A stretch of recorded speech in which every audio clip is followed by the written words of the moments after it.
Adelante. Sí, bueno, buenas tardes, como siempre, muchas gracias por esta nueva oportunidad para compartir con ustedes otra experiencia de trauma.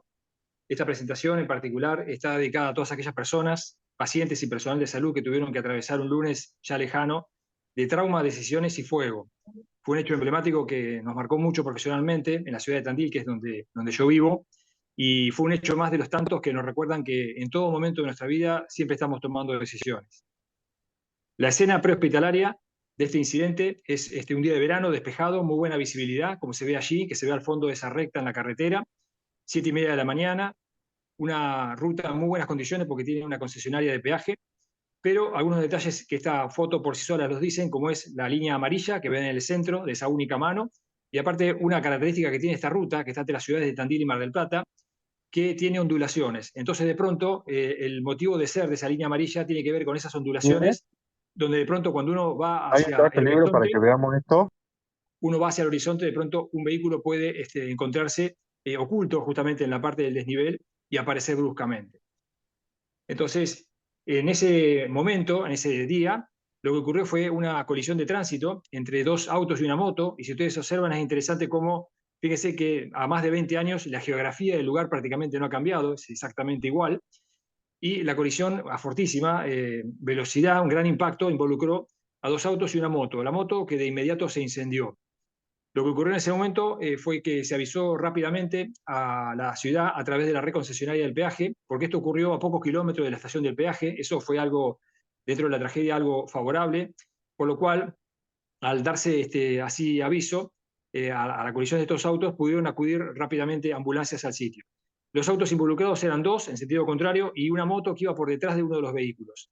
Los pasajeros en el auto que venía en sentido hacia Tandil, llevaba 5 pasajeros, masculino de 54, masculino de 23 y tres femeninos de 25, 49 y 27 años.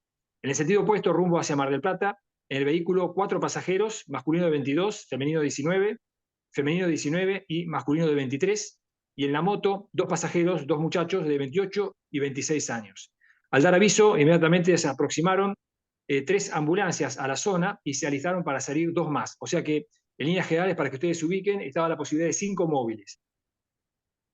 Cuando se llegó al sitio, la primera consideración, entre varias que ahora vamos a discutir y que tuvieron el personal del prehospitalario, fueron cuáles eran, ante un incidente con víctimas múltiples, los hospitales más cercanos a los cuales se podía llevar a los pacientes.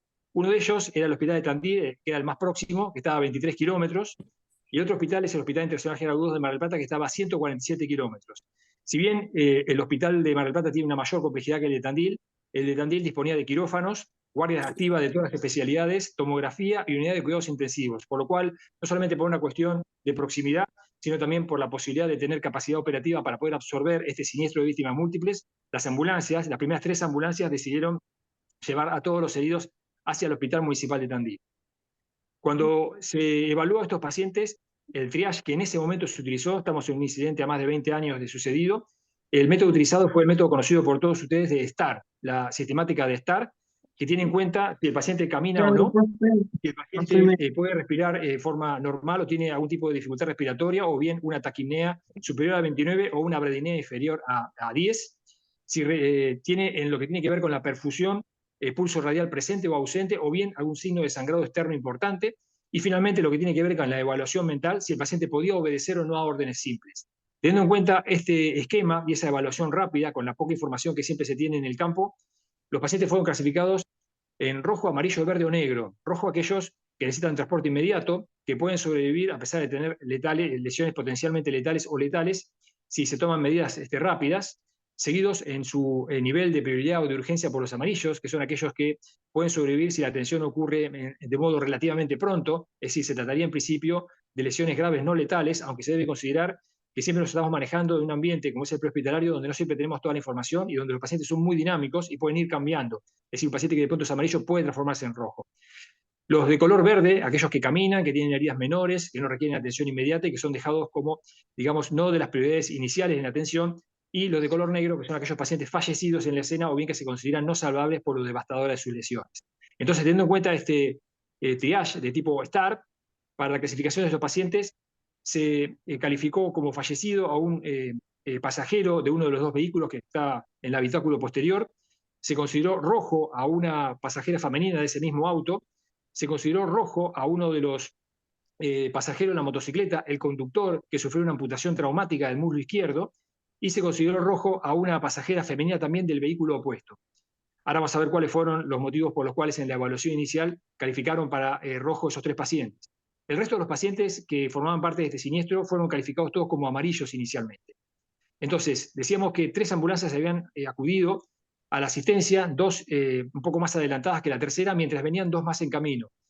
Para la calificación de color rojo de estos 3 pacientes que fueron los primeros en ser transportados desde la ruta hasta el hospital, para la paciente de 19 años se le consideró con esa calificación porque respiraba con dificultad, estaba con taquipnea y presentaba un pulso radial, si bien presente, era débil y filiforme, con una frecuencia cardíaca de 120. El siguiente paciente también considerado como rojo y que fue llevado en forma simultánea a esa paciente femenina es, como decíamos, el conductor de la motocicleta, el cual presentaba un pulso radial presente pero débil, con una frecuencia cardíaca de 110 y tenía una amputación traumática del muslo izquierdo, la cual había sido manejada inicialmente por los paramédicos con la colocación de un torniquete alto, prácticamente cerca de la raíz del muslo, con lo cual se había detenido el sangrado. Y un poco más retrasada, la paciente de 49 años, que correspondía a otro vehículo, que presentaba un pulso radial negativo y que se hallaba obnubilada no respondiendo a órdenes simples. Entonces, estos son los primeros 3 pacientes que son transportados al hospital. Vamos a detenernos acá, Fernando, para un poco comentar, es decir, que ustedes hagan todos los comentarios y apreciaciones al respecto, con respecto a las siguientes cuestiones u otras más que a ustedes les pueda parecer. En este momento, en la escena, con lo que hemos planteado hasta ahora, con esa calificación de 1 de color negro, fallecido lamentablemente, 3 rojos, que son los llevados inicialmente, y el resto amarillos, la pregunta es si ustedes hubiesen utilizado otro tipo de método de triage, si hubiesen realizado algún manejo diferente en el prehospitalario, y se hubiesen agregado algún procedimiento más a la escena, que básicamente los procedimientos en la escena fueron cargar y llevar, con excepción del paciente que tenía la amputación traumática en la cual se le colocó un torniquete. Voy a volver para atrás mientras se discute este tema.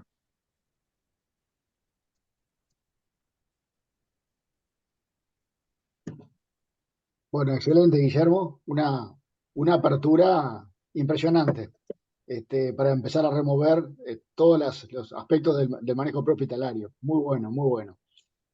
Pablo Caviglia. Gran residente, ¿eh? Bueno, no, digo, basado también en lo que hemos aprendido, pero también en haber vivido lamentablemente, no hace mucho, una experiencia similar, haberla visto a metros míos mientras viajaba, algunas acotaciones. Primero, no sé si fue asegurado la escena del accidente, porque justamente con ese tipo de geografía podían llegar a venir más móviles y más autos y haberse multiplicado el número de lesionados. Creo que es un elemento fundamental. Perdón, Pablo, Lo otro, ¿te voy contestando o espero? no, es bien cortito lo mío. Ah, bien, bien. Em, lo otro que también lo viví es que no siempre uno sabe el número de lesionados, porque a veces salen despedidos de los móviles y uno encuentra a metros otros ocupantes del vehículo que salieron despedidos, que hay que seguirlos a buscar. Me refiero a este tipo de impacto. Y el tercer elemento de triage, que eso sí me sucedió, es que hay que hacer un triage además de los colegas que van a asistir, porque no todas las ambulancias son iguales, ni todos los colegas están capacitados, por ejemplo, para drenar un tórax o para intubar un paciente. Y creo que es otro elemento más a destacar, más allá del número de móviles que asisten al escenario.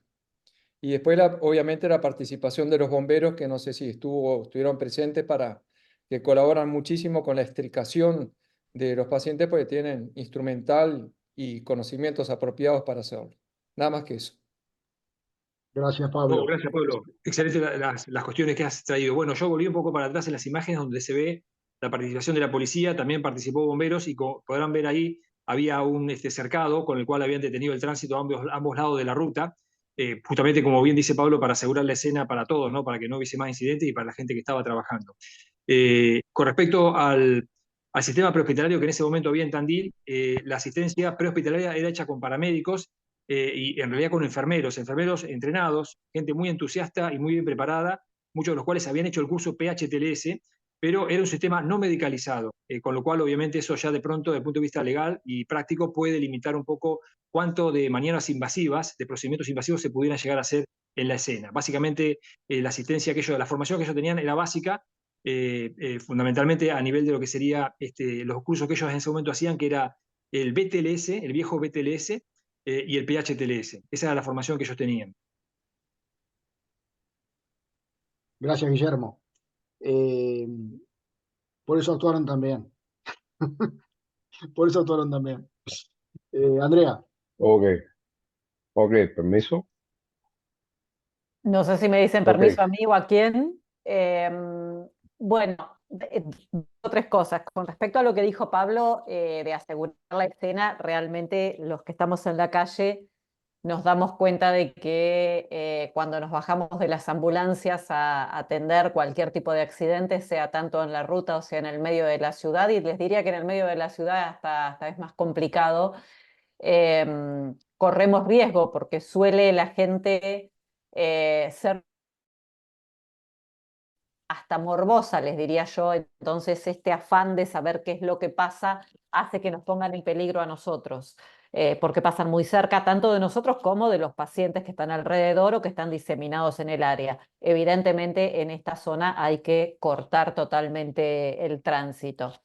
Es una ruta hermosa, como dijo Guillermo, hermosa, pero con mucho peligro justamente por estas curvas y contracurvas y subidas y bajadas que presenta, y entonces hace que uno pierda la visibilidad y que la gente no se dé cuenta de que esto está pasando.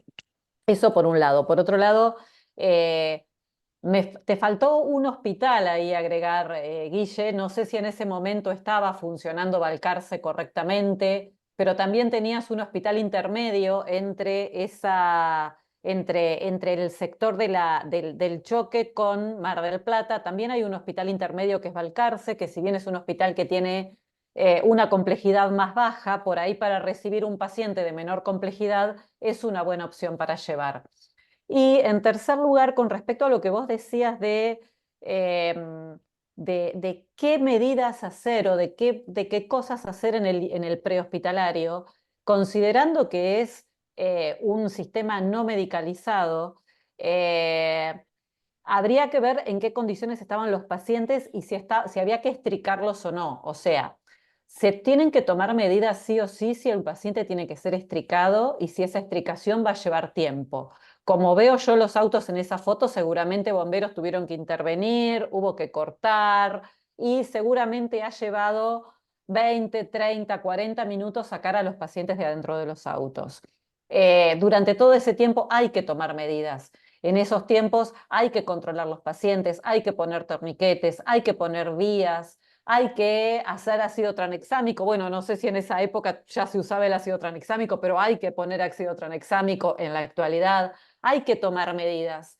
Y si hay un sistema donde no hay medicalización como el que ustedes tenían, estos enfermeros tienen que tener una guía a través de una radio, de un teléfono, de un celular o de cómo sea que esté conformado el sistema prehospitalario de esa zona, de un médico que les dé las autorizaciones para hacer todas estas medidas, porque las competencias en Argentina de los de enfermería no les permite hacerlo solos. Entonces necesitan de una orden médica que en este momento, con la facilidad de comunicaciones que tenemos, puede ser.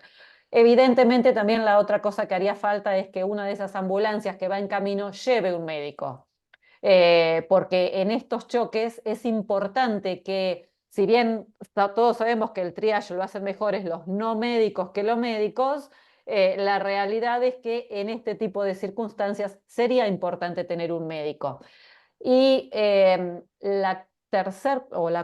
último comentario es: yo creo que está bien el triage hecho, que está bien el método que usaron y que está bien cualquier método que use cualquier persona, pero que esté sistematizado, que lo recuerden y que le resulte fácil. O sea, hay 20.000 clasificaciones distintas de cómo hacer un triage. Lo importante en cómo hacer un triage es que uno se acuerde de la clasificación y le sea efectiva y que le dé un orden. Un orden significa no olvidarse de nada y que sí le dé prioridad a quien corresponda para ser trasladado. Con respecto a todos los pacientes que quedaron ahí, en esos amarillos que quedaron en el lugar, lo que yo haría particularmente es dejar ahí armado una especie de hospital de campaña en la ruta, a donde también tiene que haber un grupo de gente que los tiene que estar acompañando y que los tiene que estar atendiendo. Por lo tanto, hay un móvil que se tendría que haber quedado con esos pacientes en la ruta para controlarlos, porque esos amarillos en minutos pueden ser rojos. Excelente Hey, comentario, Andrea. Excelentes aportes. hello, Eh, saludo, salud, hello. Doctor López, ¿quieres hablar? Sí, todo largo tiempo sin comunicarme con usted. He tenido un exceso de trabajo y realmente he estado fuera de comunicación. Pero bueno, lo que Bueno, quería opinar de bienvenido. este caso ahora que puedo comunicarme es que mi opinión del triaje ha sido aplicado correctamente. Recordar que hay tres etapas del triaje. Estoy de acuerdo con la doctora. Está el pre-triaje, está que es formado por los paramédicos, y si puede ir un médico como yo, la doctora, preferiblemente. Está el triage propiamente dicho, que se aplica en el hospital, y está el post-triage, que es evaluar los casos amarillos, que puede convertirse en rojo en cualquier momento. Entonces, hay que tener en cuenta esas tres etapas. Me parece que el triage fue aplicado correctamente, y, y depende mucho de la acción y el conocimiento de los médicos y los paramédicos. Eh, para mí fue una acción correcta, no tengo otra cosa que opinar, y estoy de acuerdo con los planteamientos de la doctora, que el pre-triage, el triage y el post-triage son las tres etapas fundamentales. Gracias por todo. No, muchas gracias, doctor. Nomás una aclaración, doctor, porque posiblemente Argentina y Uruguay deben de manejar terminologías similares. Eva María, Nosotros, ¿dónde está el Apex? nosotros, más que de pre-triage y post-triage, hablamos de un triage primario prehospitalario, triage al llegar al hospital y retriage o segundo o tercer triage en formas dinámicos, entendiendo que Sí, sí. hay que seguir. Es lo mismo, es un tema de nomenclaturas nomás. Claro, es lo mismo con diferentes tecnologías. Eso, Lo más importante es que no olvidar que cuando tú clasificas a un paciente amarillo, en cualquier momento se puede convertir en rojo. Y exactamente, entonces exactamente. no olvidar que tú tratas de rojo, pero después se queda en amarillo o se puede Sí, convertir en rojo. Y sí, sí, entonces sí. me parece que el tratamiento que hicieron con el torniquete y demás, y la prioridad de salvar vidas a los que potencialmente pueden ser salvados como rojos fue correcta. Esa es Ese mi es el opinión. concepto. Y la cosa es de mejorar la atención pre-triage, la ambulancia, que sea más efectiva, el tratamiento médico, paramédico, pero en el sentido general, ya me parece que fue muy bien manejado los lesionados. Gracias, doctor. Ok. Luciano, Hola, ¿qué tal? Buenas tardes. buenas tardes. Este, por darme la palabra y porque bueno, entré un poquito tarde, pero estuve viendo las imágenes, entiendo que es un caso de hace unos años ya. Este, yo creo que hay varias cosas. Hay varios temas pendientes en el prehospitalario a nivel país. Uno es la capacitación que tiene el personal prehospitalario para evaluar la escena, que de por sí sabemos que no existe la escena segura en el prehospitalario. Lo que hacemos es administrar riesgos. Y la otra es los triage. El triage, qué tipo de triage. Siempre todo el mundo quiere hacer capacitaciones de triage y demás. Yo particularmente creo que el STAR es un muy buen método para lo que es la zona de impacto. En este caso sería inmediatamente ahí donde están los dos vehículos que colisionaron, y posiblemente si hay personal de salud, y hablo personal de salud que puede ser paramédico, enfermero o médico, ¿no? que tenga otro entrenamiento, se podría a lo mejor, de acuerdo a la capacidad que tengamos nosotros, de poder hacer a lo mejor otro triage, porque creo que lo vi muy rápido, doctor Guillermo, no lo vi bien, pero creo que el último no tenemos duda que es rojo, el que estaba nubilado, y los otros dos tal vez, a lo mejor, pero para el caso no cambia. Simplemente hacer un aporte para la reflexión de que en Provincia de Buenos Aires, hoy hay una ley, ya la deben conocer, que está reglamentada para todo el personal paramédico, que mal llamado paramédico porque engloba a veces desde un bombero hasta un técnico superior o universitario. Y creo que ahí en la ley, no creo, sé que en la ley que hoy está reglamentada, hay acciones que pueden hacer más, que creo un tema para reverlo, ¿no? Y creo que la intervención del torniquete me parece fantástica y la verdad que no escuché las primeras de los primeros dos pacientes rojos. No desconozco si tenían a lo mejor una neumotora para descomprimir, que hoy en día creo que la descompresión por punción en el quinto espacio de línea axilar anterior, que lo recomienda el pH, es algo que, como el vaso de agua, si tiene el paciente no se la nieguemos a nadie, porque podemos hacer grandes, pero bueno, tenés que tener la capacidad y eso, ¿no?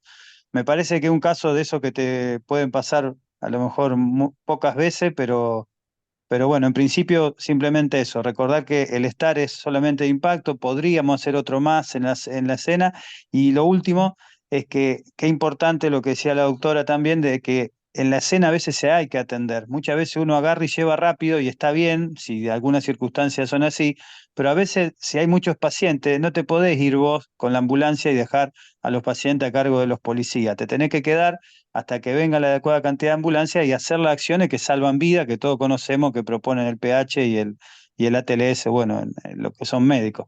Así que bueno, nada, me gusta el caso y quiero esperar a ver cómo sigue. Muchas gracias por el espacio. Muchas gracias, Luciano. Gracias, Luciano. Iván, Sí. Eh, alguna cosita. Uno, yo, si sabrán, hice mi residencia de exterior y fui médico en el ejército en Israel. Ahí se practica mucho todo el tema de heridas masivas, de episodios de múltiples heridos. Una de las cosas es que de preferencia siempre tiene que haber alguien que sea el que coordine los recursos ante la llegada de varios móviles. Alguien tiene que coordinar, derivar hacia los diferentes heridos que hay allá los recursos, porque si no, cada ambulancia hace lo que quiere y puede llevar a la confusión de trasladar pacientes que en verdad no deberían trasladarse y dejando pacientes que deberían trasladarse. Entonces siempre hay que tratar de, si es posible, la primera ambulancia que llega, si tiene alguien capacitado, y si no, cuando llega otro, que tenga un médico de preferencia, o si es un paramédico, que sea el que vaya haciendo el triage, que vaya dejando en cada lugar a un enfermero o un médico, le vaya diciendo lo que hacer con cada uno y vaya pasando y vaya marcando también los pacientes. Es importante marcar a los pacientes. Dejarlos visibles con una marca, puede ser con un dry pen, dejarle una marca o una R, una A, para tener una codificación de los pacientes.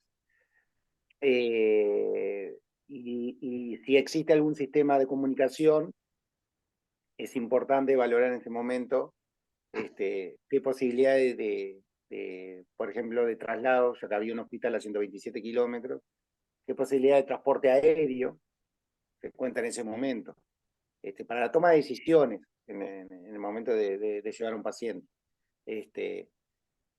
Y la última cosa era el último paciente, ese que decía pulso radial negativo.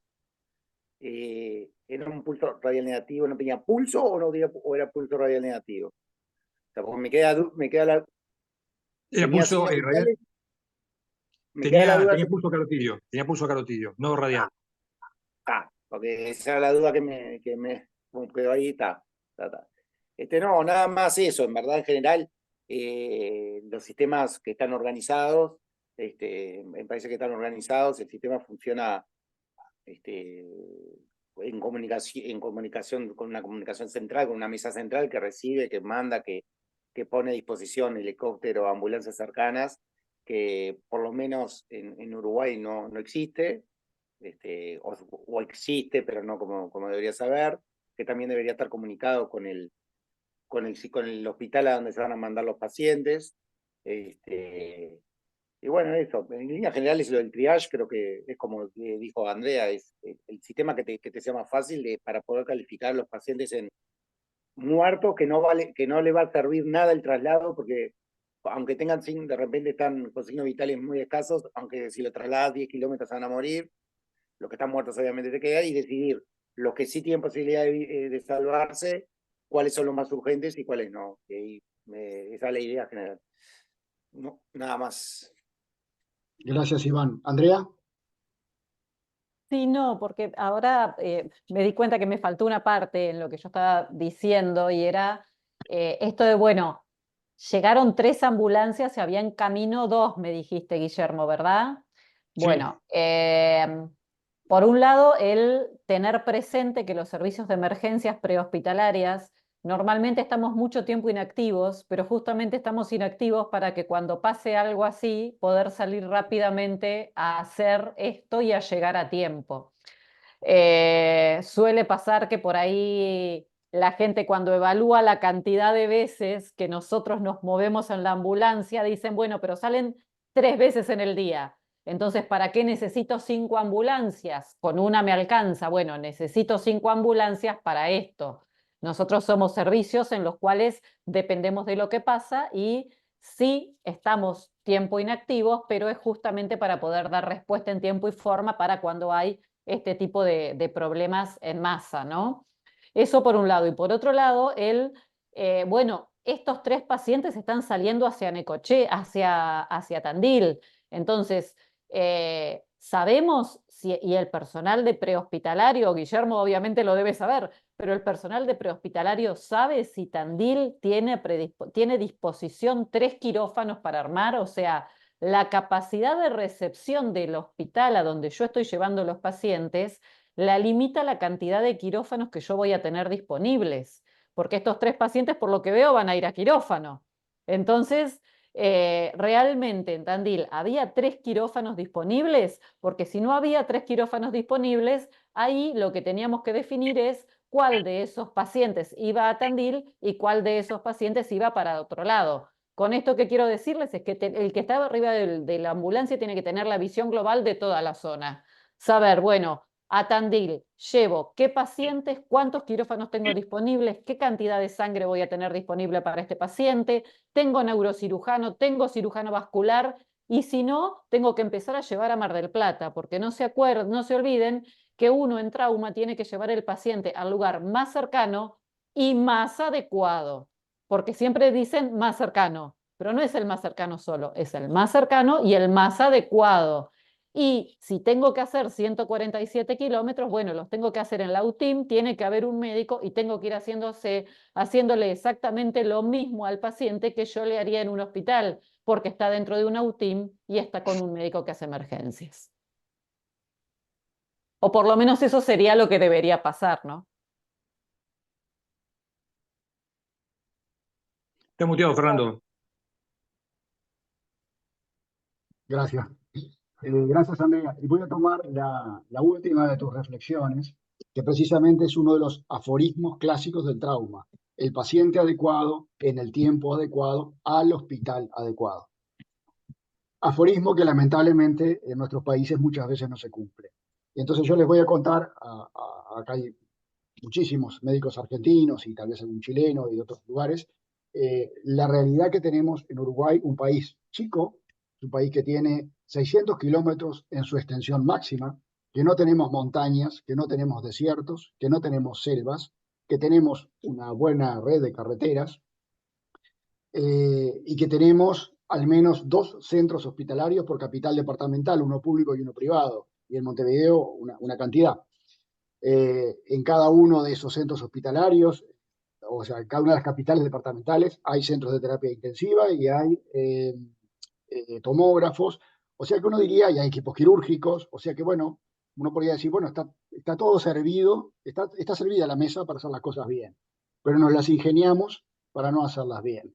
Porque Uruguay no tiene un sistema organizado de trauma, a pesar de todos estos elementos que yo les estoy contando. Y cuando Guillermo presentó el caso y decía que estaba a 23 kilómetros de Tandil, este siniestro, una distancia relativamente cerca, yo pensaba, a 23 kilómetros de cualquier capital departamental en nuestro país, en una ruta nacional, eso es un problema.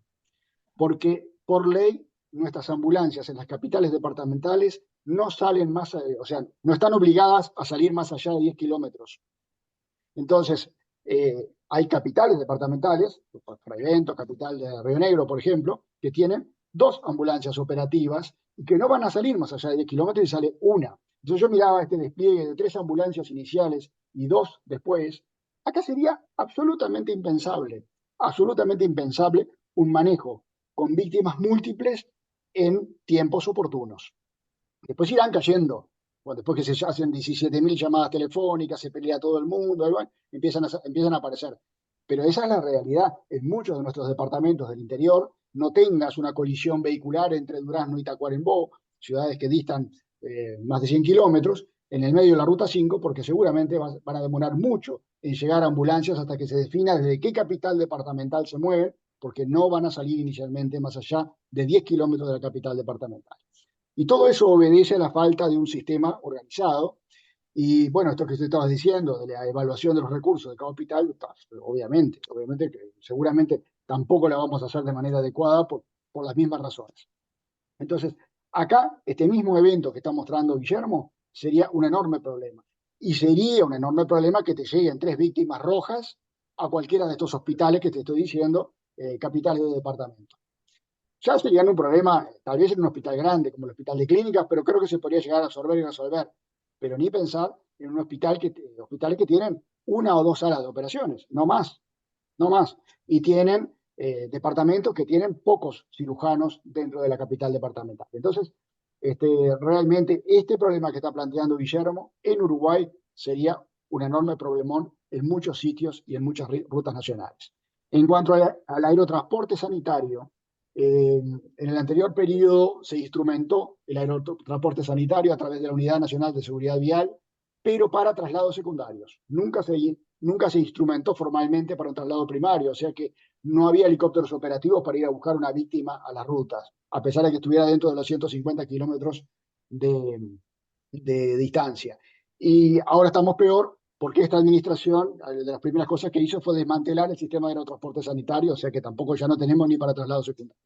Helicópteros operativos para traslados primarios y secundarios en Uruguay no hay.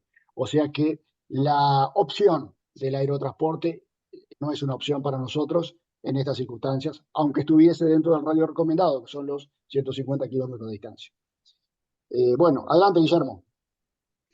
No, bueno, muchas gracias a todos por los comentarios. Un poco para responderle a cada uno, antes que nada, un saludo especial para Walter Cerono, Mauricio Stusenegger y el doctor Ángel Reverucci, que son compañeros nuestros del Hospital de Balcarce. Junto con Andrea estamos de guardia fin de semana por medio allí, los sábados. Hermoso hospital, tiene quirófanos, tiene tomógrafo, tiene cuidados intensivos, está en capacidad de absorber cualquier tipo de eventos con traumatizados, inclusive eventos de más de un traumatizado. Yo no lo puse allí porque, bueno, en ese momento se sabía de las capacidades que tenían ambos hospitales, por supuesto que se conocía el Hospital de Balcarce y estaba en un nivel bastante similar al de Tandil, por lo cual la elección, siendo que Tandil, y acá lo que preguntaba Andrea, tenía capacidad para 3 quirófanos y dentro de la tragedia, algo favorable es que era un lunes por la mañana.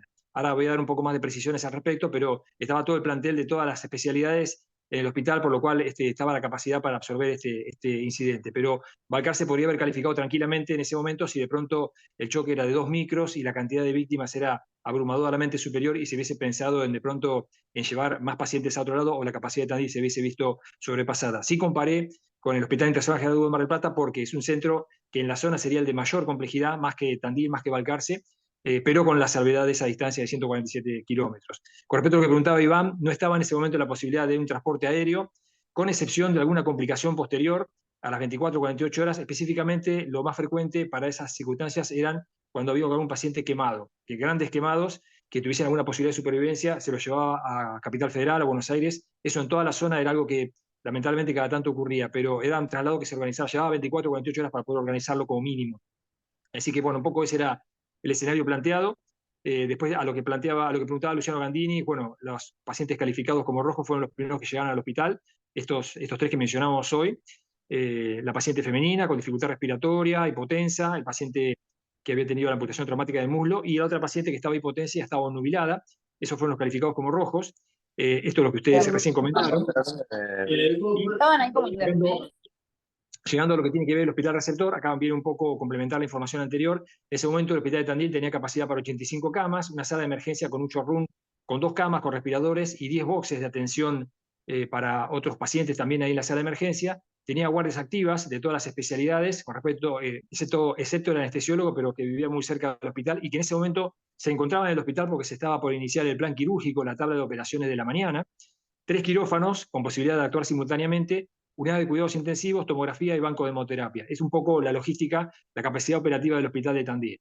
Entonces, a las 7:50 se recibió la notificación del incidente por vía radial a través de la estación del peaje que tenía la concesión de esa ruta, y el jefe de emergencia, el doctor García Allende, a quien yo invité para ver la posibilidad de que estuviese hoy con nosotros, posiblemente va a tratar de conectarse en la parte final. Yo quería más que nada que él comentara desde su rol de logística, como coordinador, como líder, él era jefe de servicio de emergencia de todo lo que fue los varios triages que van a ver que hubo que hacer a lo largo de esta asistencia múltiple.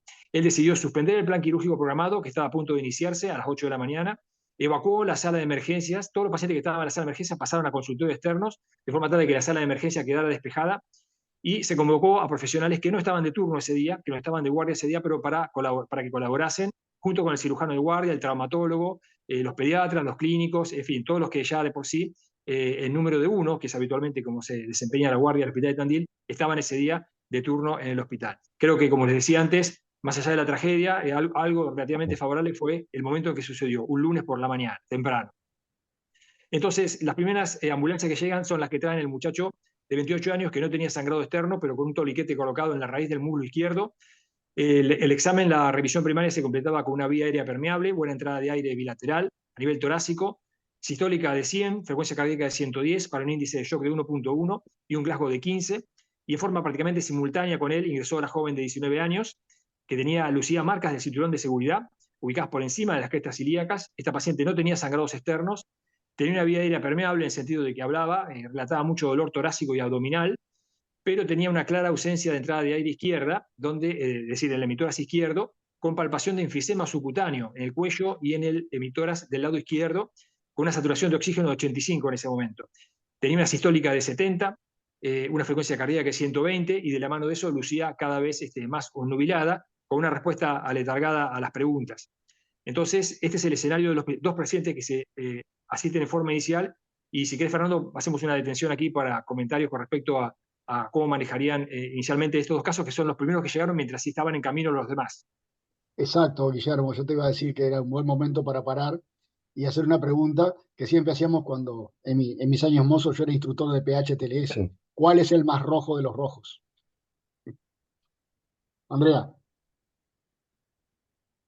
Perdón, soy la charlatana del grupo.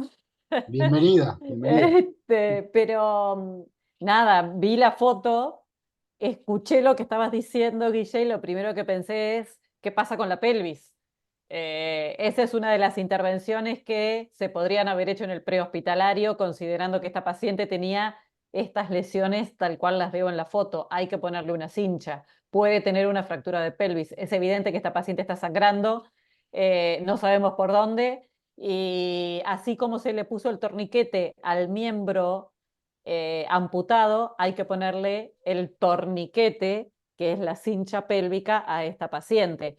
Me parece que el varón amputado está menos rojo que la niña, porque la niña, si bien no tiene sangrados, signos de sangrado externo, tiene una saturación baja y una TA también baja. Está en shock hipovolémico, hasta donde yo puedo llegar a ver. Me voy a dar la palabra. Sí, yo coincido con Andrea de que indudablemente cuando uno ve a un paciente en shock, en el shock room, lo primero que piensa, un politraumatizado, es que tiene una hemorragia, y sin duda esta chica la puede tener una hemorragia interna. Pero yo creo que es buena, y como hay residentes en la sala, es de buena praxis cuando el paciente está en shock, y acaba de llegar, yo volvería al ABCD. al ABCD, y cuando digo al ABCD, bueno, tiene una vía aérea permeable, pero en el B tengo un problema muy grande, y capaz que este shock, que bien puede ser hemorrágico, tiene otros componentes, y esto puede ser un shock restrictivo, y yo no sé si esta chica no tiene un neumotórax esa tensión. Entonces, antes de proseguir, yo coincido plenamente que hay que poner una cincha pélvica, pero me parece que primero hay que pincharle el emitórax izquierdo, porque tiene una ausencia de entrada de aire izquierda, enfisema subcutáneo, tiene dolor torácico y satura 85%. Entonces, primero le pincho mi tórax y por supuesto le pongo una cincha. Digo, trabajamos en equipo, hacemos todas las cosas, ¿no? Pero desde mi punto de vista creo que estamos obligados a ir quemando etapas. Entonces, yo creo que en el B, en la B, bien puede tener una causa contribuyente a su estado de shock, en este caso un shock de tipo restrictivo, un neumotórax a tensión asociado a lo que pueda ser un sangrado. No descarto para nada la hemorragia, ¿no? Pero yo le pincharía el tórax primero y le pondría una cincha pélvica. Por supuesto, la evaluaría, le pondría un FAS, ¿no? Le haría un FAS. Luciano. No, yo pensando que si estoy en la calle y veo estos dos pacientes, es fácil, en este caso con el paciente masculino amputado, distraerse con la amputación. Entonces uno se distrae de esa amputación que tiene una hemorragia externa pero controlada, o sea, y claramente ese paciente no es más grave. Y coincido, doctor, con lo que usted dice, que inclusive hacerlo en el prehospitalario, esta chica se tiene que hacer una descompresión con un catéter, si no, estoy hablando en el pre, ¿no? Pero digo que me impresiona eso, ¿no? De ir directo a la B, solucionar la B, porque ahí me parece que hay parte del problema, después seguir con todo el protocolo. Pero recordar que a veces las amputaciones, los traumas musculoesqueléticos actúan como distractores de gravedad de los pacientes, entonces a veces hay que tenerlo en cuenta. Muchas gracias. Sí, coincido plenamente. Y volviendo al paciente de la amputación, porque omití decirlo, ojo, que puede tener otras lesiones asociadas. Si bien en este momento este enfermo está en shock, que puede estar en shock por la sangre perdida, por todo lo que perdió en la escena, que es el primer punto de sangrado, ¿verdad? De pérdida de volemia. El sangrado externo está controlado, pero ojo que este enfermo puede tener una hemorragia interna asociada, ¿verdad? Entonces, yo creo que la más roja de los rojos en este momento es la chica. Procedería a drenar el tórax, a cerrar la pelvis y a evaluar a los dos por sangrados internos con un IFAS, porque el amputado también puede tener una hemorragia interna asociada. No sé si coinciden. Andrea. No, sí, totalmente. Lo único que sí, yo me quedé como en el prehospitalario. Entonces por eso les hablaba le hubiera puesto la cincha de pelvis en el prehospitalario. Y obviamente a esta paciente hay que ver qué está pasando en esa B. Puede el sangrado estar en la B, no solamente puede tener un neumotórax hipertensivo, también puede tener un hemotórax. Y recordar que en este momento ya no se coloca tanto el catéter, sino que lo que se hace ya es más una toracostomía. Si bien yo creo que en la época que fue este caso, por lo que dice Guillermo hace unos años atrás, se seguía colocando el catéter y todavía en el segundo espacio intercostal. Recordar que en la actualidad ya lo que se hace más es una toracostomía y que se hace en el lateral, en realidad, en la línea axilar anterior, en el cuarto espacio intercostal.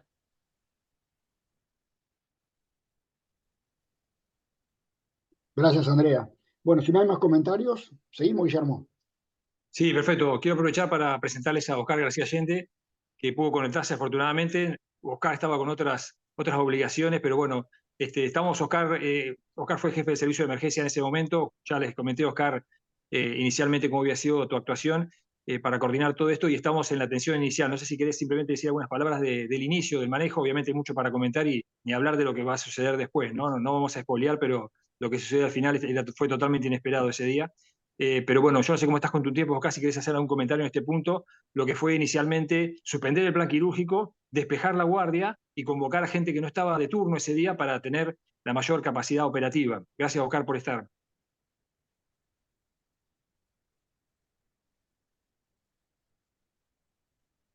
Estás muteado, Oscar, perdón, estás muteado.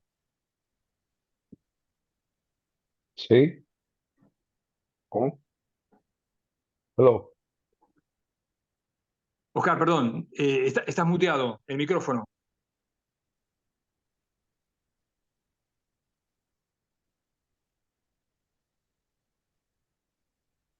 ¿Sí? ¿Activo?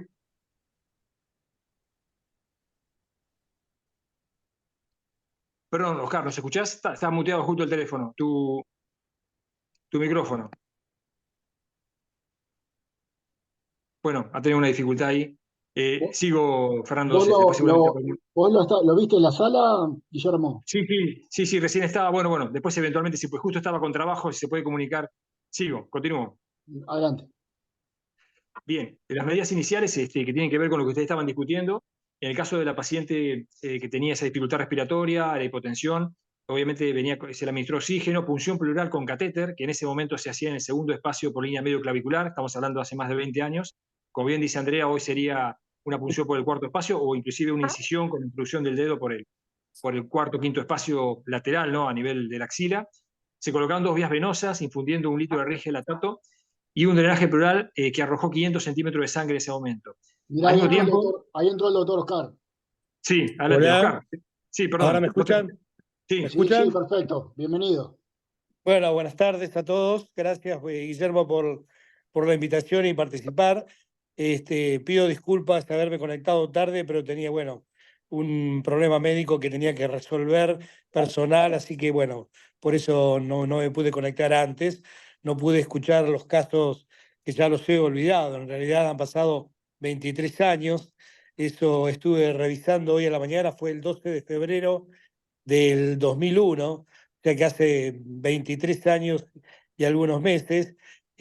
Bueno, por suerte, más allá de la desgracia del accidente, del siniestro vial, ocurrió a ese horario porque permitió que los quirófanos quedaran despejados, que llegara todo el personal, que estuvieran los anestesistas, los técnicos en anestesia, porque ellos están de guardia pasiva, y además todo el plantel de cirujanos, traumatólogos, etcétera, etcétera, que son necesarios, sabemos bien, en un momento cuando hay múltiples víctimas en los siniestros viales, en este caso triples rojos, y que bueno, se actuó rápidamente y las órdenes fueron inmediatamente impartidas para que se diera prioridad a esta situación que excedía lo normal y lo habitual, porque no es común y no ocurre que lleguen tantas víctimas con estas características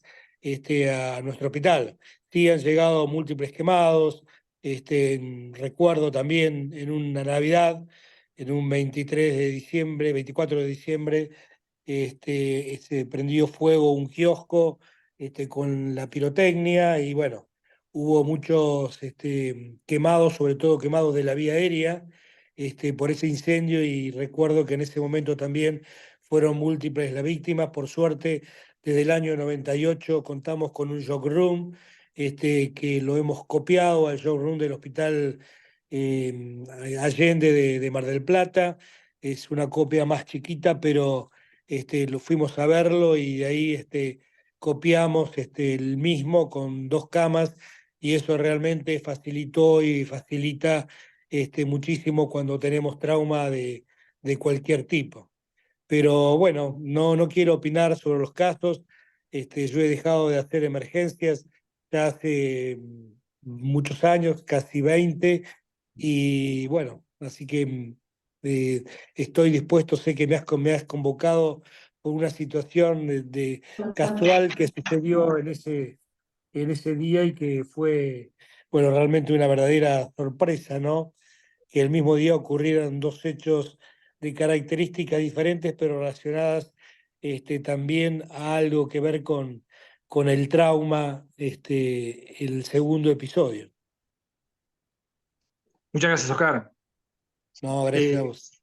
lo que te puedas quedar, Sí, después te pedimos otro comentario un poco cuando se hizo el debriefing de la actuación, que vos gestionaste justamente después de finalizar la actuación, cómo había sido todo, qué se podía modificar, qué se podía haber hecho distinto. Eso después lo comentamos, cómo no. Bien, entonces acá, como les sí. decía, el Bueno, paciente que tenía la amputación traumática, básicamente lo que se hizo fue también con una hidratación, una expansión con cristaloides, con 1000 centímetros de rigelatato, placa de tórax y de pelvis se pidió en ese momento, se indicó morfina por el dolor, y acá hay una aclaración importante, y es que en ese momento preciso no se disponía del ecógrafo, por lo cual la conducta inicial con esta paciente, que luego de los 1000 centímetros de rígida lactato, la paciente seguía con una descompensación hemodinámica, 70 de sistólica, 120 de frecuencia cardíaca, un índice de shock de 1.7. Se solicitó sangre, se sospechaba, como ustedes bien lo dijeron, un shock hipovolémico, y se hizo un lavado peritoneal. Mientras que el otro paciente, que estaba siendo atendido de forma simultánea por otro equipo, se habían constituido varios equipos, cada uno de los cuales tenía un líder, tuvo placa de tórax y pelvis sin particularidades, se mantuvo estable dentro de su compensación, 100 de sistólica, 100 de frecuencia cardíaca, un índice de shock de 1, y fue evaluado, fue dirigida el manejo por los traumatólogos que lo llevaron a quirófano, fundamentalmente por el tema de la amputación traumática. Mientras lo estaban llevando a quirófanos traumatólogos, la paciente se hace el lavado peritoneal, el cual resulta positivo, lo cual confirmó una de las sospechas, es que hubiese un foco de shock hipovolémico, por lo menos intraperitoneal seguro, por lo cual esta paciente se decidió llevarla a quirófano, al mismo tiempo que se solicitó sangre y plasma justamente para lo que vendría a ser su control de daño recitativo, aparte de lo que es quirúrgico. En ese momento, cuando el paciente de traumatología, el de la amputación traumática, ya está rumbo a quirófano y comienza a subir esta paciente a quirófano, llega la tercera ambulancia, que es la que traía una paciente, la paciente de 49 años, esa paciente que había sido calificada como rojo en la ruta porque estaba nubilada, estaba hipotensa. Esta paciente ingresa sin signos vitales. No tiene entrada de aire, no tiene signos vitales registrables, un Glasgow de 3, y cuando se le pregunta al personal prehospitalario que la traía si tenía signos vitales, relatan que tenía pulso carotídeo hasta 2 minutos antes de llegar al hospital. Este paciente entonces había aumentado su gravedad, que inicialmente había sido rotulada como rojo, y presenta entonces en este escenario un paro cardíaco traumático cerrado, un mecanismo cerrado de 2 minutos de evolución. No sé, Fernando, si querés que nos detengamos acá con respecto a la conducta con esta paciente, o sigo. No, yo me detendría, Guillermo, porque creo que vale la pena, ¿no? ¿Puedo opinar? Por supuesto. Ok. Adelante, adelante, doctor.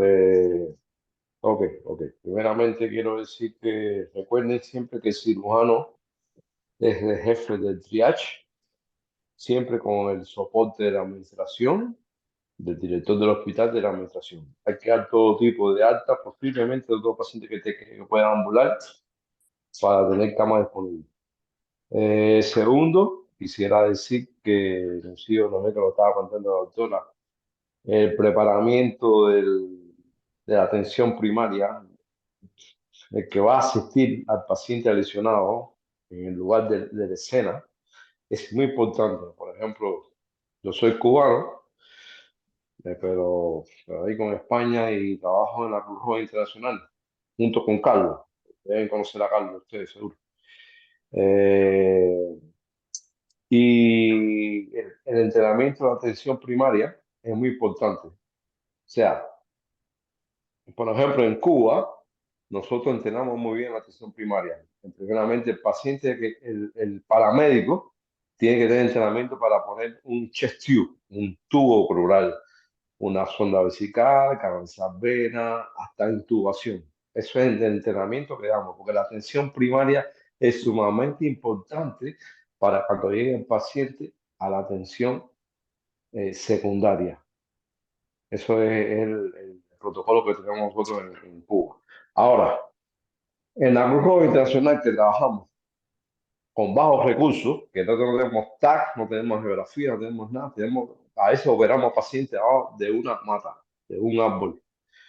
Y tenemos que trabajar con bajos recursos. Y entonces hay que hacer una clasificación muy segura. Por eso confiamos mucho en la atención primaria. Cuando el paciente no viene, no van a traer un paciente que esté en estado moribundo, que está en 90% de quemado, que se va a morir, no hace falta. Ahora bien, eh, en la atención, en la atención secundaria es muy importante el apoyo administrativo.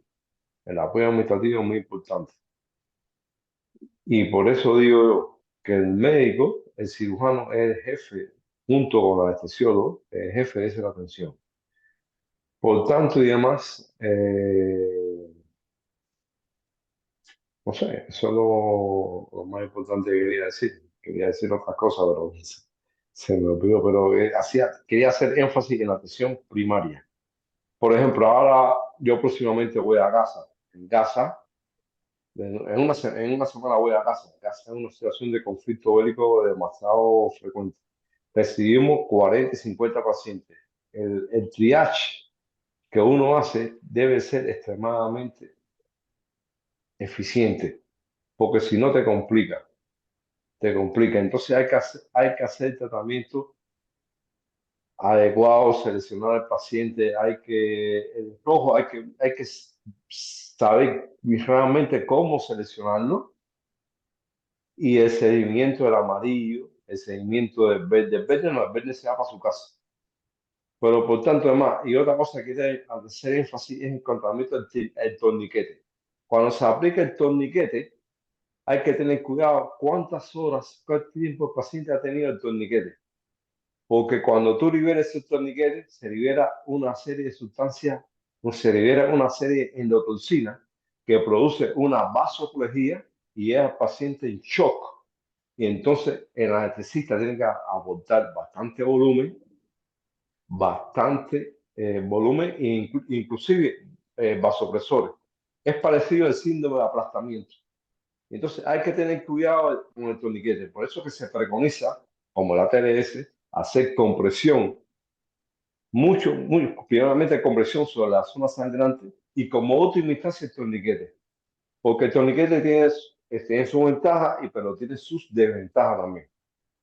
La liberación de endotoxina, el shock endotóxico que puede producir. Entonces eso hay que tener en cuenta. Okay. Gracias. Gracias, doctor. Andrea.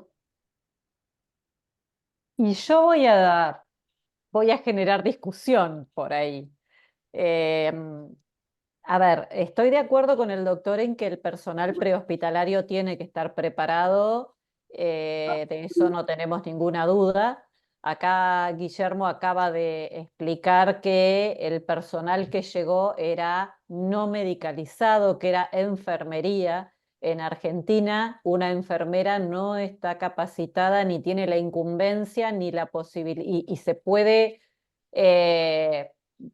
tener un gran problema legal si hace algún tipo de prácticas como puede llegar a ser el drenaje de un tórax, por ejemplo.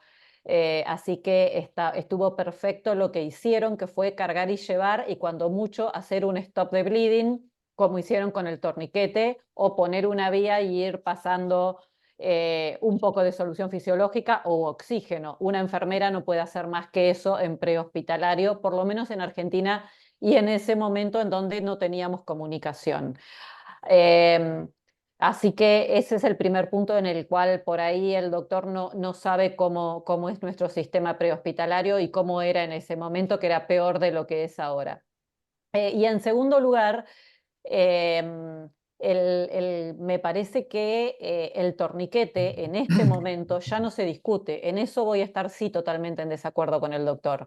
Ya pasamos la época en la cual el torniquete no se usaba, o sea, el torniquete se usó, se dejó de usar y ahora se volvió a usar.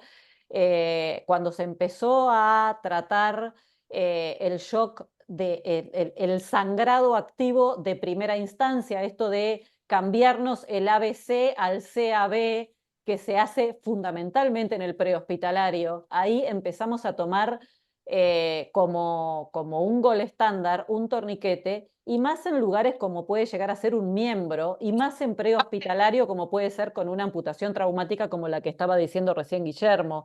En estos pacientes no hay vendaje compresivo que pueda ser efectivo. En este paciente la indicación es el torniquete, y de eso yo se lo puedo discutir a muerte y a cualquiera. En este paciente no hay forma de hacer un stop de bleeding si no se hace un torniquete. Hay una amputación traumática, va con torniquete. Y realmente en este momento el torniquete es el gol estándar en cualquier hemorragia activa cuando tenemos un paciente en shock hipovolémico y encima a 23 kilómetros del lugar de origen. Me parece que el hacer un torniquete era lo indicado en este paciente.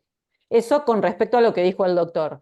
Ahora, Supongo que Guillermo nos está poniendo esto de paro cardíaco con trauma cerrado porque debe estar pensando, ¿y ahora qué hacemos con este paro cardíaco?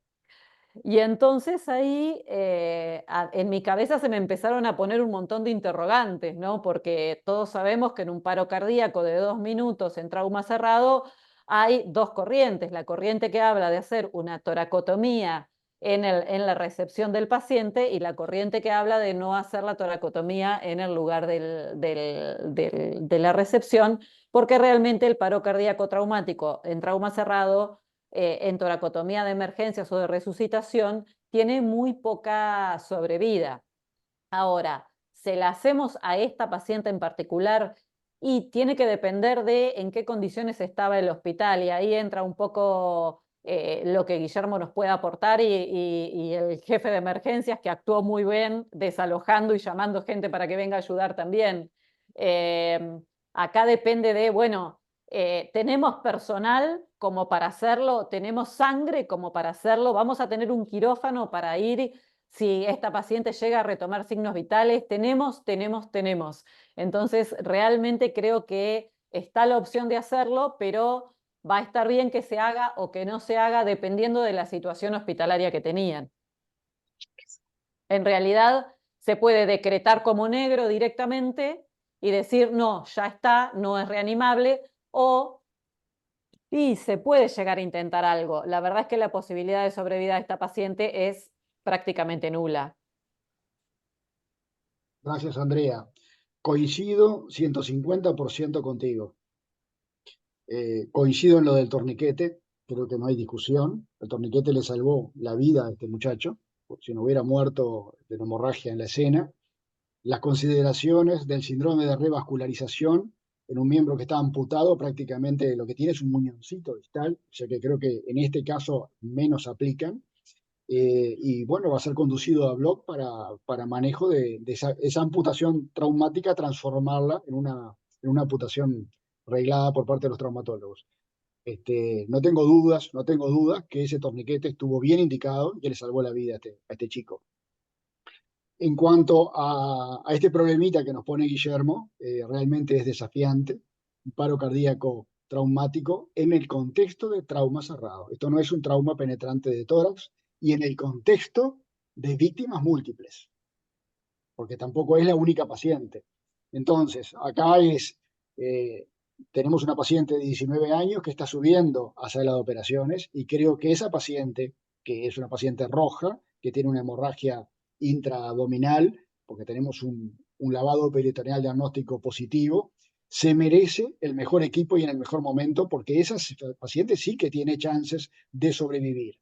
Esta paciente de 49 años, con un paro cardíaco traumático en trauma cerrado, con 2 minutos de evolución, no tenemos ecógrafos, no podemos evaluar si tiene una actividad cardíaca presente en este momento, si tiene alguna forma de actividad de movimiento cardíaco, pero realmente tiene en todas las series, en todas las estadísticas, como tú bien dijiste, bajísimas chances de sobrevivir.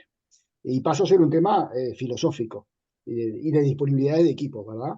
Que es muy distinto si este paro se hubiese presentado en el contexto de un trauma penetrante de tórax, que creo que es donde tiene su mejor indicación la toracotomía de emergencia. Entonces, acá muy opinable. Yo esto lo hablaba hace unos años con Tarek Raksek de Canadá y él me decía, nosotros los abrimos a todos les hacen toracotomía de emergencia. Me daba una razón.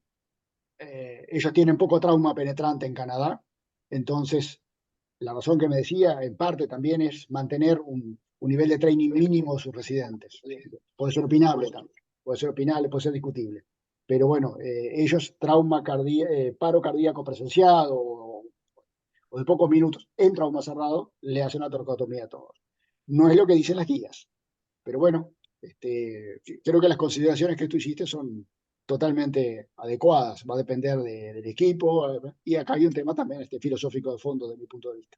Y te agrego Carlos, una cosa más, sí, Fernando, perdón. No nos olvidemos que quedaban 2 ambulancias más en camino que sí, traían pacientes amarillos y varios amarillos más en la escena. sí, Entonces, también es sí. importante tener el contexto, ¿no? Que los amarillos pueden llegar a ser rojos cuando lleguen. Exacto. Exacto. Carlos, Pilasi. Hola, hola, ¿qué tal? Llegué un poco Carlos. tarde, pero me hicieron un resumen. No sé si fue Fernando o Pablo. Ah, fue Fernando que está Yo, con el nombre de yo. Pablo. Estoy con el nombre cambiado, pero soy yo, sí. Ahí está, ahí está, ahí está. No, me encanta este tema porque este es un tema que la verdad que he estado estudiando últimamente como con un rol con la OMS en un tiempo. Entonces, estoy totalmente de acuerdo, no escuché al principio qué problema puede haber habido con el torniquete, pero estoy 100% de acuerdo con lo que dice Andrea, porque el torniquete, si bien hay una especie como de miedo con cosas antiguas, el torniquete tiene indicación y tiene indicación absoluta en múltiples víctimas. De hecho, todo el Stop the Bleed viene por un incidente de múltiples víctimas que fue la maratón de Boston. O sea, esa es la base por la que volvimos a usar el torniquete. O sea, si está indicado en un lugar, es en las múltiples víctimas. Y aunque se ponga de más, está perfecto ponerlo de más porque no tenemos tiempo, aunque en algunos casos, o a veces nosotros que enseñamos esta cosa, por ejemplo, si uno está solo y tiene una herida que podría limitarse con compresión, pero estoy solo yo, le pongo un torniquete para liberarme e ir a ver al paciente del lado. Es decir, el uso del torniquete debe ser liberal en una situación de múltiples víctimas. Si estoy solo y es el único paciente, ¿y puedo hacer compresión? No, sería la compresión, pero necesito liberarme para poder tratar a más de una persona. Por lo tanto, el torniquete está absolutamente justificado. En relación a los otros dos pacientes, para mí, me dicen acá tres rojos. Para mí, el paciente en trauma con paro traumático es un paciente muerto. Las guías de la OMS dicen que un paciente con paro traumático, independiente si es penetrante o no penetrante, en un contexto de múltiples víctimas, no se reanima. Recordemos que el objetivo de una situación de múltiples víctimas es dar lo mejor a la mayoría. Para eso yo necesito optimizar mis recursos. Un paciente en paro traumático, anda a saber por qué se paró, pero porque perdió una volemia, porque, no sé, se va a gastar el banco de sangre, me va a gastar el quirófano y probablemente se va a terminar muriendo igual. Y por dedicarme a este paciente, voy a dejar de ver otros pacientes que tienen potencialmente la posibilidad de salvarse. Por eso que en un contexto de más de un paciente en paro traumático no se trata. Eso es cierto que lo que le decía Tarek a Fernando, eso es según las normas del país. En Inglaterra, por ejemplo, si bien sabemos eso, no se hace porque hay bueno, como culturalmente no estaría bien visto y se hace como un ciclo, pero en realidad es un ciclo medio por amor al arte, tipo para que parezca que estamos haciendo algo, pero en realidad no es una reanimación de paro como uno lo haría realmente. O sea, honestamente se lo digo porque es así. Eh, y la verdad que no, yo creo que sería mucho más honesto decir no se hace, chao. Pero bueno, por lo tanto, para mí, con esos tres casos, hay un caso que va a quirófano, que es el paciente que está con la peritoneal diagnóstico, primero. El paciente que tiene el torniquete ya paró el sangrado. Por lo tanto, desde el punto de vista de reanimación, eh, de control de daño, ya está hecho el control de daño. Ya tengo la limitación del sangrado. Por lo tanto, ese paciente puede esperar a que yo termine de hacer la laparotomía y vamos después a poner una sutura. Ya perdió ese miembro, es otra cosa. Acuérdense que primero es... Carlos, perdóname que te interrumpo, no, pero mirá que es otro equipo, o sea que hay equipo suficiente, hay recursos. Es el equipo de traumatólogos que lo sube. No importa, ese paciente igual para mí no tiene indicación. Los pacientes tienen indicación en una situación de múltiples víctimas, son dos las indicaciones de quirófano. Control de daño para salvar la vida. Segundo, control de daño para salvar la extremidad. Este paciente tiene un torniquete y no tiene extremidad, por lo tanto no es del grupo prioritario. Puede esperar. Bien. Adelante, Guillermo. Bueno, muchas gracias por los comentarios. Bueno, justamente en el seno de esta discusión que ustedes han planteado, aquí lo que se planteó, bueno, justamente fue la toracotomía de reanimación, controvertida, discutible, y este es uno de los puntos sobre los cuales después Oscar llamó la atención en el debriefing que se hizo al día siguiente. La toracotomía de reanimación, que en este caso encontró lo que muchas veces encontramos en estos casos, que es lo que llamamos un tórax blanco, porque no había taponamiento cardíaco, no había hemotoras masivos, no había una causa en el tórax. Lo que se hizo fue abrir el pericardio para un masaje cardíaco directo, que pudiera ser lo mejor efectivo posible en un contexto dramático, y la oclusión de la aorta que se hizo directamente con la mano, para ni siquiera perder tiempo de hacer una disección con un clampeo, tratando de frenar de alguna forma algún sangrado que se supuso que podría ser en el abdomen debido a las marcas del cinturón de seguridad. Recordemos que esta paciente tenía marcas ubicadas muy arriba del cinturón de seguridad, por lo cual se pensaba que podía haber una lesión de grandes vasos o de otro órgano. Se hizo un lavado peritoneal al mismo tiempo que se estaba haciendo el masaje cardíaco, fue positivo, y en ese momento se planteó una situación muy compleja, que es el hecho de que este paciente, más allá de su pronóstico obviamente ominoso, estaba en el showroom, que está a tres pisos del quirófano, muy, muy lejos. El quirófano en el hospital de Tandil está ubicado en el 3.er piso, y también se tomó otra indicación, que justamente es motivo de debate, que es la laparotomía en showroom, caso absolutamente excepcional, algo que si uno busca encuentra solamente algunas referencias en la bibliografía muy escasas, y en la laparotomía, mientras se mantenía la oclusión aórtica para frenar algún sangrado abdominal, lo que se encontró fue una lesión devastadora, tenía una avulsión de parte del lóbulo derecho hepático, lo que en principio, después de evacuarse un gran hemoperitoneo, parecía ser el vaso avulsionado, que uno más frecuentemente lo que ve es una avulsión de vaso. Cuando vimos ese órgano y lo giramos, tenía la vesícula del otro lado, o sea que tuvo un cizallamiento del hígado por el cinturón de seguridad, esa banda horizontal. Bueno, obviamente esta lesión le provocó el arrancamiento de esta parte del hígado y fue ominoso. Obviamente ante este hallazgo se detuvo la reanimación, que sabíamos que no iba a tener absolutamente ningún resultado.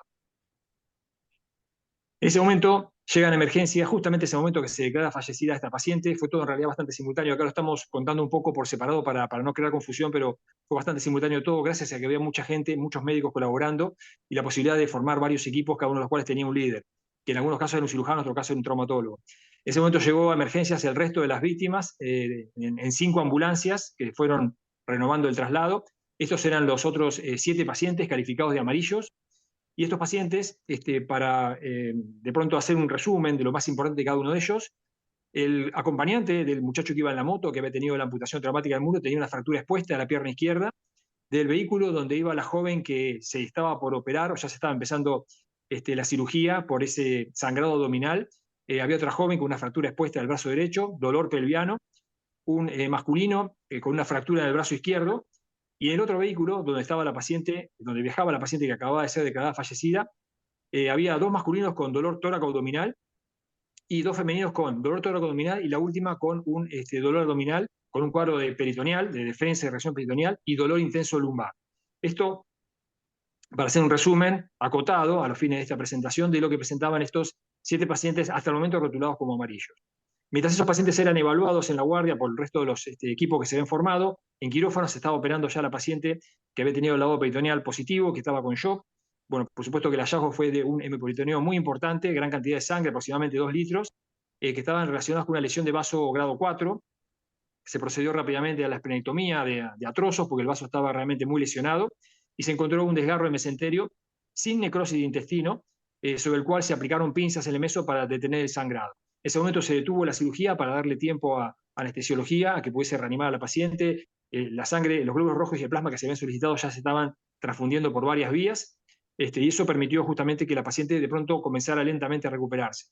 Esplenectomía, sutura del mesenterio sin necrosis intestinal, recibiendo 5 unidades de globos y 4 de plasma, sería lo que se realizó en quirófano.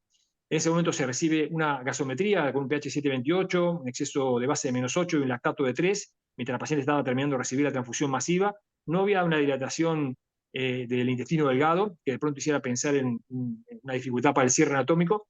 Y acá, si quieren, podemos hacer una pequeña detención, o sigo, Fernando, según como estemos con los tiempos, con respecto a qué opinan si esta paciente, por toda su previa, califica para abdomen abierto o para un cierre anatómico.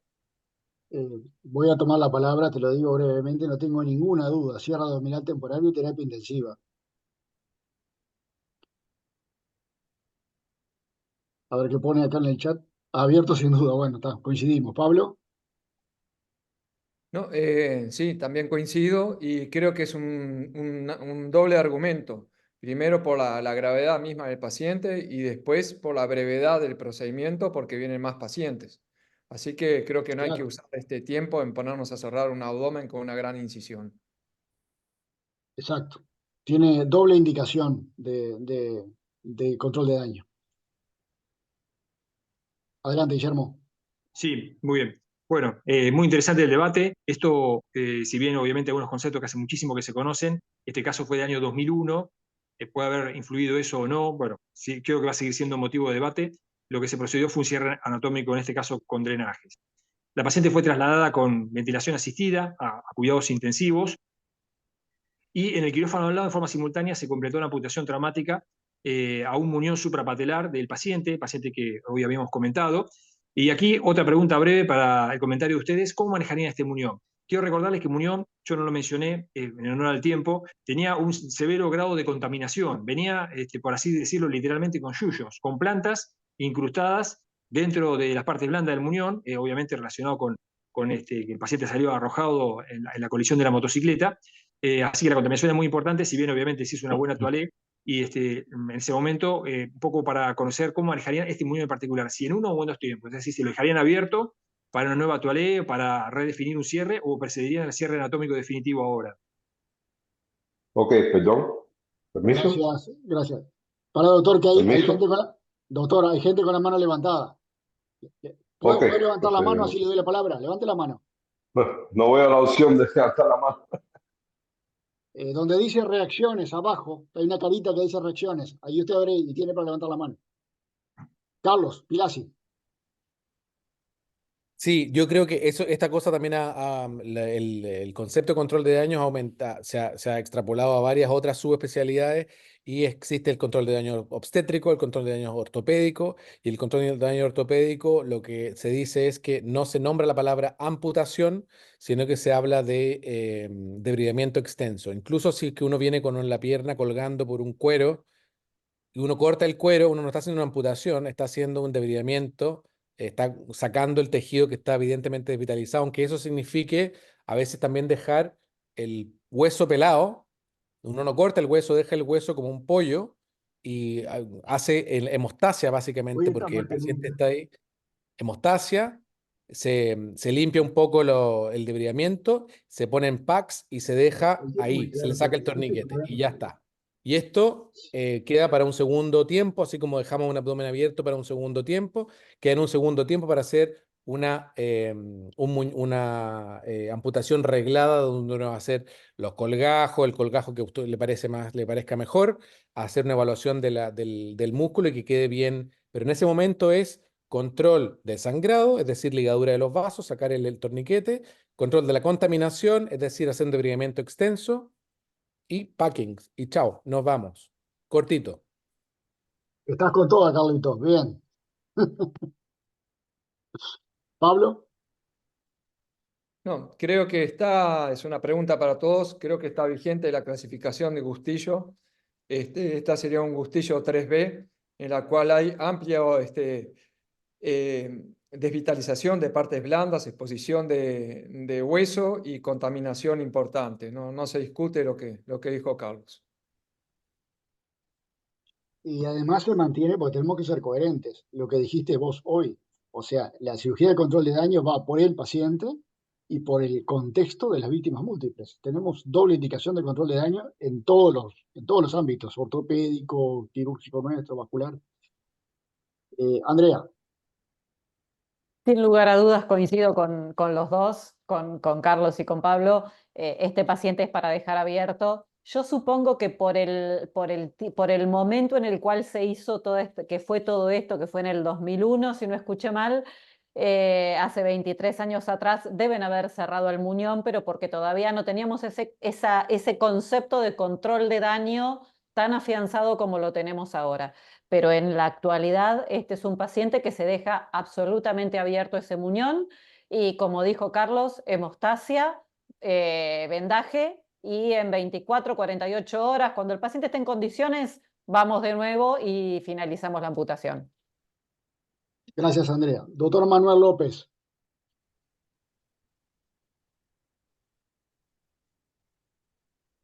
Estás muteado, doctor.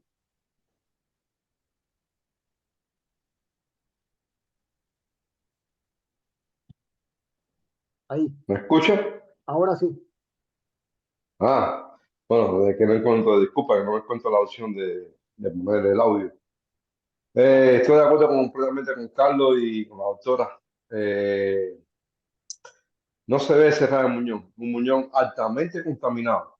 Se debe hacer un buen desfriamiento, control de la hemostasia, se le pone un floppy, o sea, un vendaje adecuado con múltiples gasas y vendaje elástico, manteniendo el muñón elevado.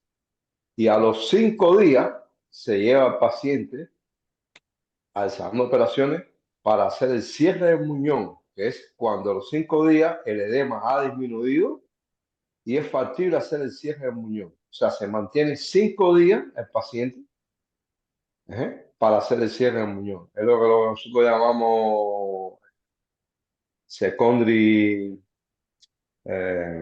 DPC, cierre Delayed Primary Closure, DPC. DIP, Delayed Primary Closure, es lo mismo, Delayed Primary Closure. Y eso es lo que se debe hacer, porque altamente contaminado es un peligro que el paciente coja una gangrena, coja una infección.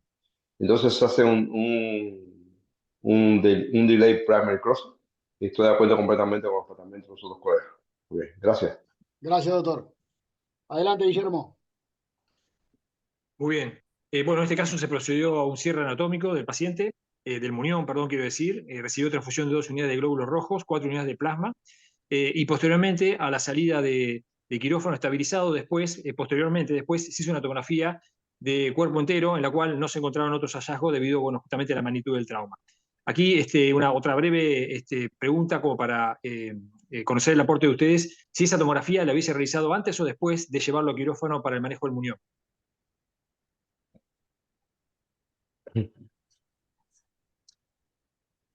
Bueno, me doy la palabra. Sí, el paciente se había estabilizado bastante con el torniquete. Yo creo que había salido de esa situación dramática de shock.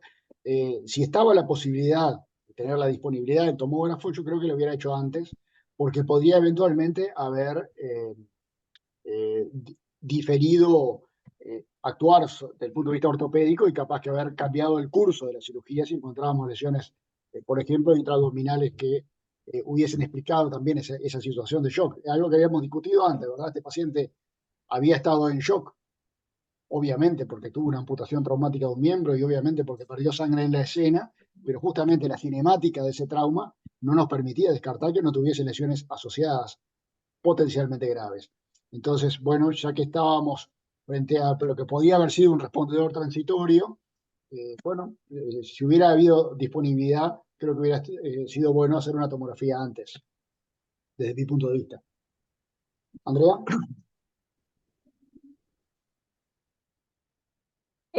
Yo coincido con vos, Fernando. Yo le hubiera hecho la tomografía antes porque este paciente ya para cuando llegó al hospital, de hecho, estaba con mejores signos vitales que antes, que en el prehospitalario. El motivo de sangrado estaba controlado, ya habían hecho un stop de bleeding, el paciente estaba bien.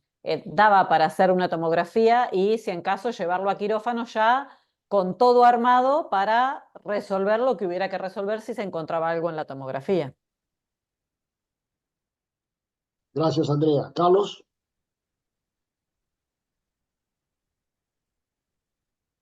Estás muteado, Carlos. Sí, perdón. No, yo quería solamente comentar que ese es otro súper tema en múltiples víctimas, porque uno de los cuellos de botella, uno es el quirófano, pero el otro es el TAC. Entonces es súper importante tener súper claro qué paciente va a ir al TAC. Si es algo que va a cambiar la conducta en ese momento, sí, y si no, tiene que esperar, porque es uno de los cuellos de botella que conocemos. El quirófano y el TAC son los dos los cuellos de botella grandes que se producen en esta situación. Gracias, Carlos. Guillermo. Bien, seguimos. Esos 7 pacientes restantes, ahora que ya habían pasado la cirugía de estos 2 pacientes que relaté recién, los 7 pacientes restantes habían sido calificados como amarillo, con esas presentaciones clínicas de lo más llamativo que yo les mencioné. Todos estos pacientes recibieron tomografía de cuerpo entero y, en definitiva, lo que se encontró para estos pacientes, perdón, voy a pasar nuevamente. ¿Te puedo interrumpir, Guillermo? Un Sí. segundo. Una de las chicas que comentaste, creo que era femenina de 25 años, parece tener porque luego dijiste que tenía región peritoneal. Sí. Y dolor lumbar. Me recuerda la fractura de Chance con un estallido de víscera hueca asociada. No sé, esa paciente, no sé cómo está para ir al tomógrafo o si ya directamente va a bloc, porque digo, parecía tener una lesión de víscera hueca, no sé cómo estaba fisiológicamente esa enferma. Bueno, muy bien, sí, esa cuestión es importante. Estos 7 pacientes estaban todos compensados hemodinámicamente en este momento, por eso pudieron calificar para ir a tomografía, como seguían siendo amarillos en principio, al menos en lo fisiológico. Y estos pacientes lo que encontraron fue el masculino de 26 que iba en la moto con el paciente que recibió la amputación, la tomografía fue sin hallazgos, una femenina que estaba en el mismo vehículo de la paciente que había sido operada recién, tenía una fractura iliopubiana derecha con un hematoma retroperitoneal en la zona 3, sin extravasación de contraste, que en ese momento se agregó una cistografía en la misma tomografía, la cual fue normal, sin lesión vesical. El masculino de ese mismo auto no tenía hallazgos en la tomografía. Pasando al otro vehículo, el masculino de 54 años tenía una lesión hepática grado 3, que se inició un manejo no operatorio debido a que la lesión no tenía extravasación de contraste, el paciente siempre compensado hemodinámicamente y sin otras lesiones.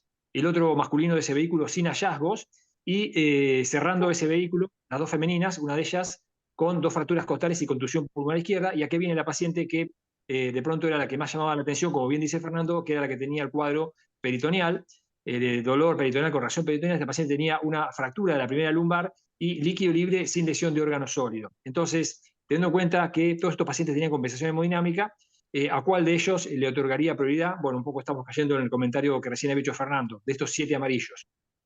Está Andrea con la mano levantada. Sí, porque veníamos hablando de triage y me parece que acá hay que hablar del triage para el tomógrafo. Un poco, en cierta forma, lo dijo recién Carlos, ¿no?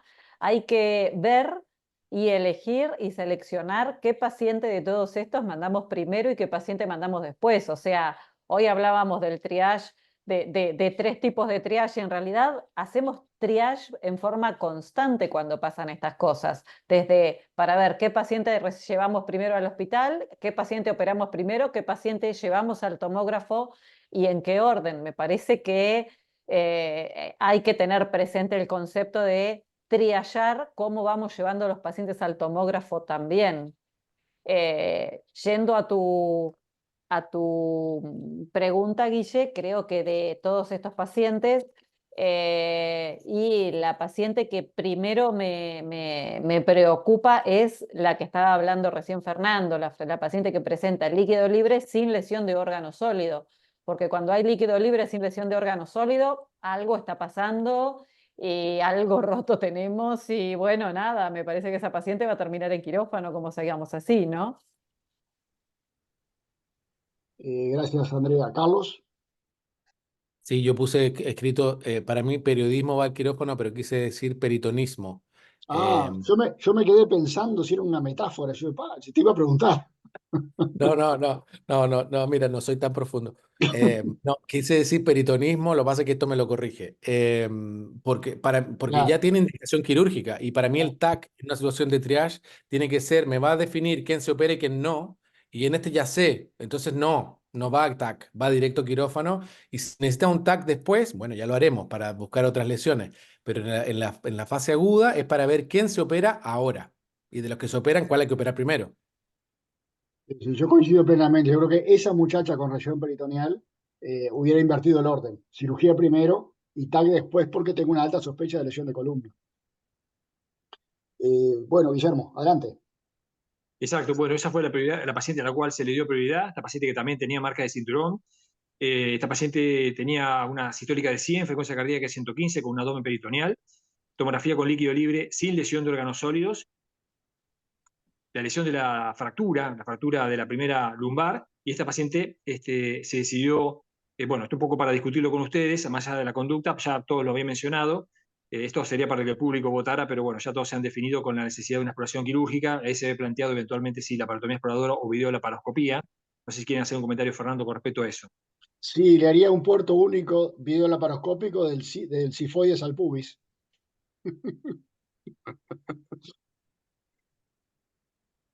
Siempre ahora está de moda poner videolaparoscopía en todo, entonces bueno, un poco estaba como para que prendiera el debate en esa pregunta. La conducta fue la parotomía exploradora, tenía una lesión de un desgarro mesentero en asa de balde, con devitalización de esos sectores del intestino, por lo cual la conducta fue una recesión intestinal y anastomosis, no había sangrado importante, ni había, la paciente se comportó hemodinámicamente de un modo aceptable, por lo cual en este caso fue recesión intestinal, anastomosis y se cerró el abdomen.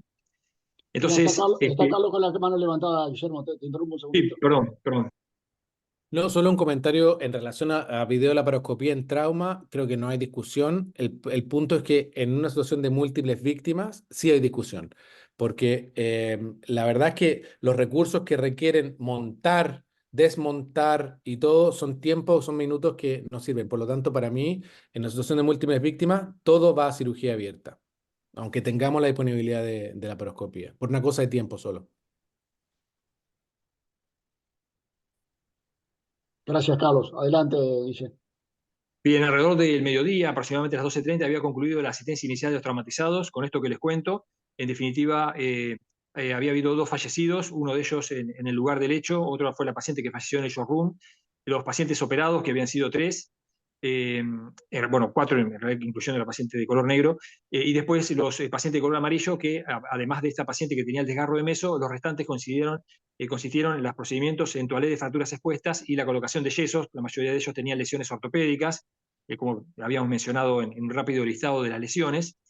Y a las 13 horas, después de finalizado justamente la asistencia de lo más importante, que eran los traumatizados, se realizó una apendicectomía de una paciente que había ingresado, una paciente pediátrica que había ingresado esa mañana con un cuadro de apendicitis. Esa cirugía se realizó a partir de las 13 horas, y a las 14 horas, cuando no hacía apenas un rato después, momentos después de que había terminado esa cirugía, se desató un incendio en el hospital, en el 3er piso, aparentemente relacionado con un cortocircuito. En el 3er piso del hospital están de un lado quirófanos, que habían tenido una actividad muy intensa, como ustedes han visto hasta ahora, y del otro lado están cuidados intensivos. O sea, realmente los sectores más álgidos del hospital. En ese momento ahí se había desatado un incendio, como lo menciona ahí este periódico del día siguiente. Esto, como dice ahí, aparentemente podría haberse relacionado con un cortocircuito. Quizás después ahora Oscar pueda dar más precisiones al respecto. Lo cierto es que ahí hubo que, bueno, acá les muestro cómo quedó el quirófano realmente después de que se apagó el incendio. Realmente los daños fueron cuantiosos. Fue decisiva la participación de bomberos y defensa civil para controlar el incendio. Afortunadamente el incendio se pudo limitar al 3er piso, donde estaba quirófano, que tuvo mucho daño, y cuidados intensivos, gracias a la labor de todos. Pero debió organizarse un nuevo triage, que fue un triage de evacuación de los 85 pacientes que estaban internados en ese momento. No hubo víctimas, afortunadamente, relacionadas con el incendio. La prioridad de la evacuación fueron los pacientes de cuidados intensivos, muchos de los cuales tenían asistencia respiratoria mecánica, bomba de drogas, y luego el resto de los pacientes, incluyendo maternidad y pediatría, porque este hospital es un hospital general que tiene todos esos servicios. Lo más desafiante fue descender a todos los pacientes, por supuesto, pero sobre todo los cuidados intensivos, en camillas por escaleras, porque no funcionaban los ascensores, bajando las bombas, la asistencia respiratoria mecánica. Afortunadamente eso pudo concretarse sin más víctimas, y luego se procedió a un traslado en ambulancia de todos los pacientes a los 2 centros asistenciales privados de la ciudad, los cuales prestaron una inestimable colaboración inmediata para poder absorber a todo lo que en ese momento estaba ocurriendo, lo que tiene que ver con el desalojo del hospital. Oscar, no sé si quieres hacer un comentario en este momento con respecto a lo que fue organizar este último triage, que es el de ante el incendio inesperado. Bueno, gracias por todo lo que he escuchado, he aprendido mucho. Hace 23 años que he dejado la emergentología, hasta el año 22 fui jefe de emergencias y bueno, después pasé a cargos directivos. Así que he aprendido mucho, les agradezco a todos, y me he actualizado en un tema que durante 2 décadas realmente realicé con mucha pasión y me fue muy satisfactorio. En la vida realmente suceden hechos y situaciones, y en medicina más, como fue todo esto que relataste de lo que sucedió a partir de las 7:30 de la mañana. Y muchas veces me pregunté si esa caldera que calentó el caño y ese caño calentó las maderas del viejo hospital, del antiguo hospital de 100 años, fue el comienzo del incendio. ¿Qué hubiera pasado si los 2 hechos hubieran ocurrido en forma simultánea? No sé cómo se hubiera manejado y qué hubiera ocurrido con los pacientes que necesitaron trabajar en quirófano, porque como mostraste en las fotos, los quirófanos estuvieron totalmente destruidos. El incendio, por suerte, se trabajó cuando me avisan a la 1:30, 2 menos cuarto, creo. Ya cuando estaban operando la apendicitis, los cirujanos y el personal de quirófano sentía olor a humo, y bueno, era que se estaba prendiendo fuego. Por suerte, una ayuda más es el hecho que lograron terminar la cirugía. Es decir, el paciente fue al piso y bueno, los cirujanos se retiraron, y a partir de ahí comenzó la alarma de realmente lo que estaba sucediendo. Inmediatamente yo ya en ese momento, a las 2 de la tarde, no estaba en el hospital, me llaman inmediatamente, habré tardado 10 minutos en llegar y bueno, y me encuentro que realmente había un caos, gente que corría para un lado, gente que corría para el otro, nadie mandaba, nadie ordenaba, cada uno hacía lo que le parecía. Estaban ya los bomberos en el ingreso del hospital. Arquitectónicamente hay una puerta doble y alguien, para que los vehículos no estacionaran en ese lugar, habían puesto un paredón de 30 centímetros que los bomberos tuvieron que demolerlo para que pudiera ingresar la autobomba, porque el incendio estaba a 50 metros adelante, porque hay todo un parque alrededor del hospital. Son hechos que uno a veces no se da cuenta, y realmente a veces el entorno tiene que ayudar y colaborar al error humano, o a las situaciones que suceden como estos hechos inesperados. El director estaba siendo atendido en una de las ambulancias, en la parte externa, en la parte posterior, donde estaba el incendio, en la zona de la guardia del servicio de emergencias, porque bueno, había tenido un estado de hipertensión arterial por el episodio que se estaba viviendo. Apareció el fiscal. Y bueno, el fiscal preguntó quién era el jefe de emergencias. En ese caso me presenté yo, y bueno, y él me designó como el líder que manejara toda la situación, y me pusiera en contacto con todas aquellas personas que tenían que ver con este hecho, entre ellos el jefe de bomberos, el encargado de defensa civil, la policía, porque obviamente esto ocurría. El hospital de Tandil está en el medio de la ciudad, en el centro de la ciudad, y bueno, y había que aislar a toda aquella gente que quería llegar a entrar al hospital, qué pasaba con sus familiares, qué pasaba con su familia, que es personal del hospital. Así que bueno, la policía se encargó de esa situación, de no permitir que nadie ingresara, y calmar de esa manera, y permitir que se trabajara desde el punto de mando, que fue justamente la guardia, que era el sector más alejado. El lugar de incendio era en el norte y la guardia está en el sur, de un círculo que es así el hospital.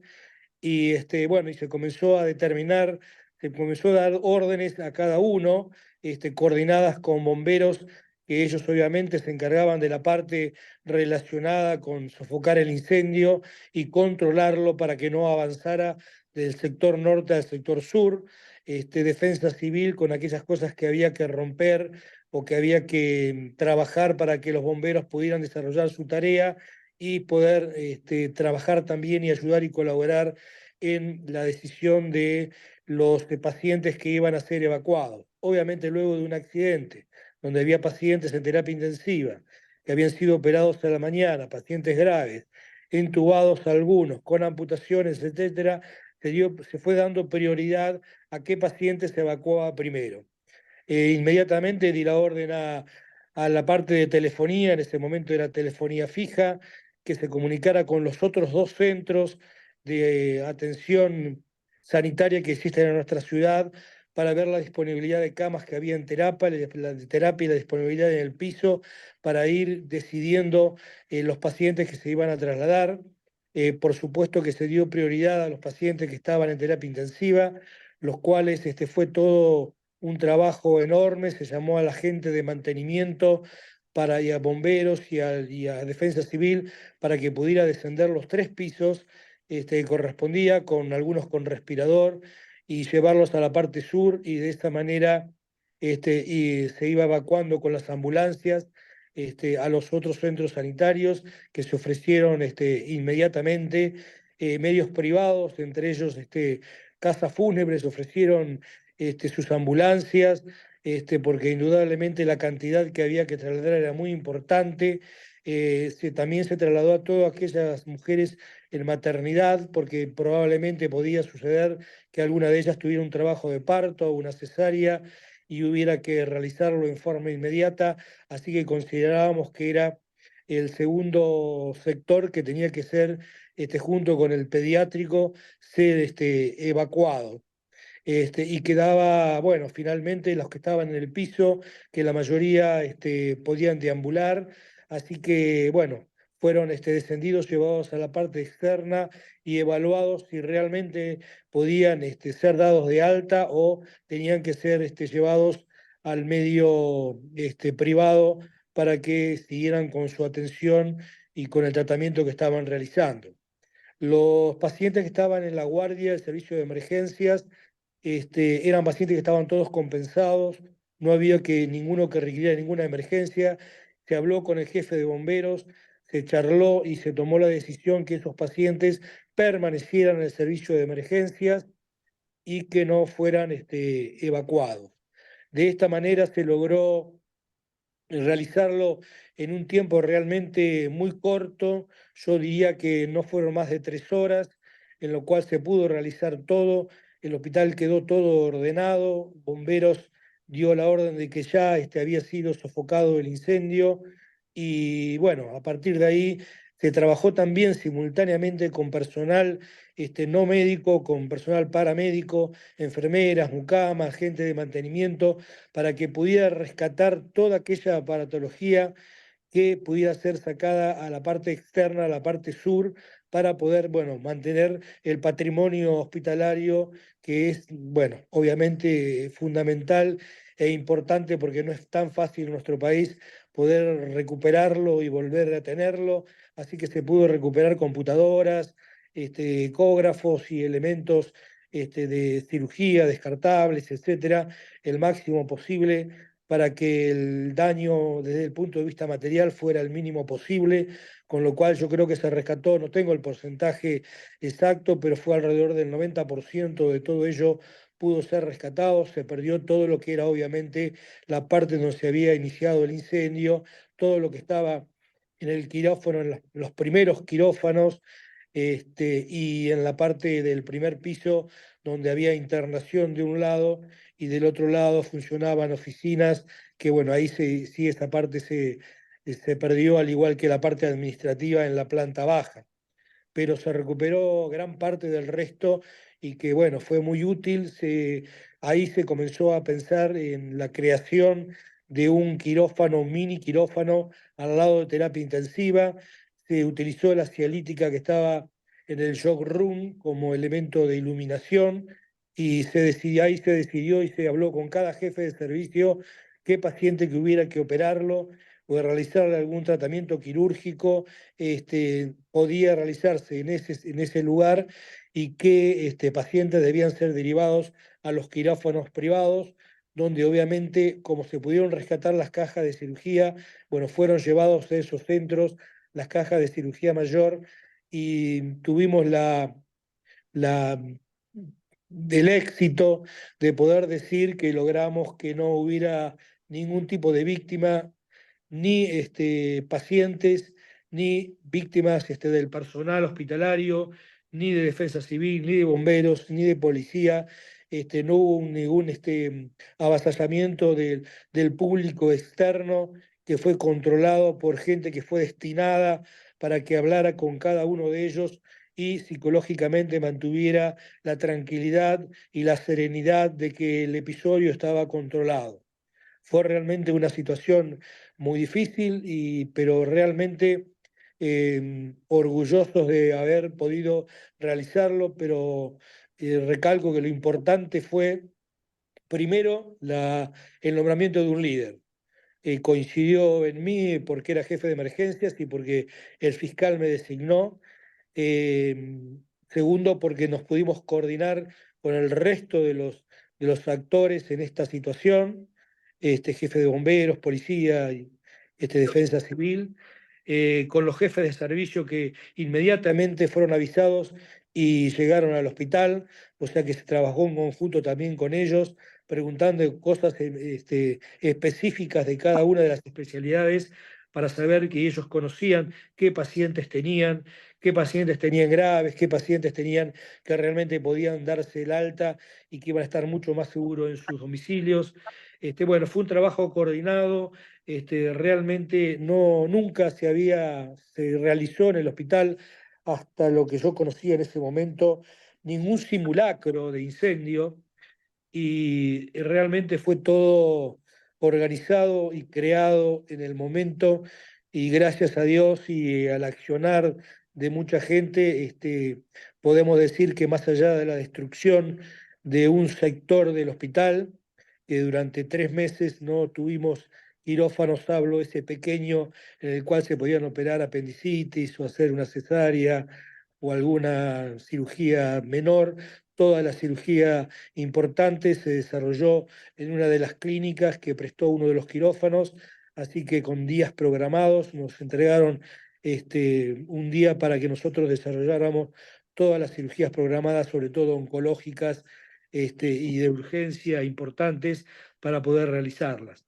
Así que fue un trabajo arduo, fue un trabajo que dejó una enseñanza y bueno, y lamentablemente transcurrió el tiempo y propuse yo en varias oportunidades al Ejecutivo de que periódicamente se hicieran simulacros con llamado de que ocurría alguna situación extraordinaria para que el personal estuviera entrenado y que se actuara, bueno, como es un simulacro en hoteles o en cualquier otro lugar que hay mucha gente y más en un lugar como es un hospital.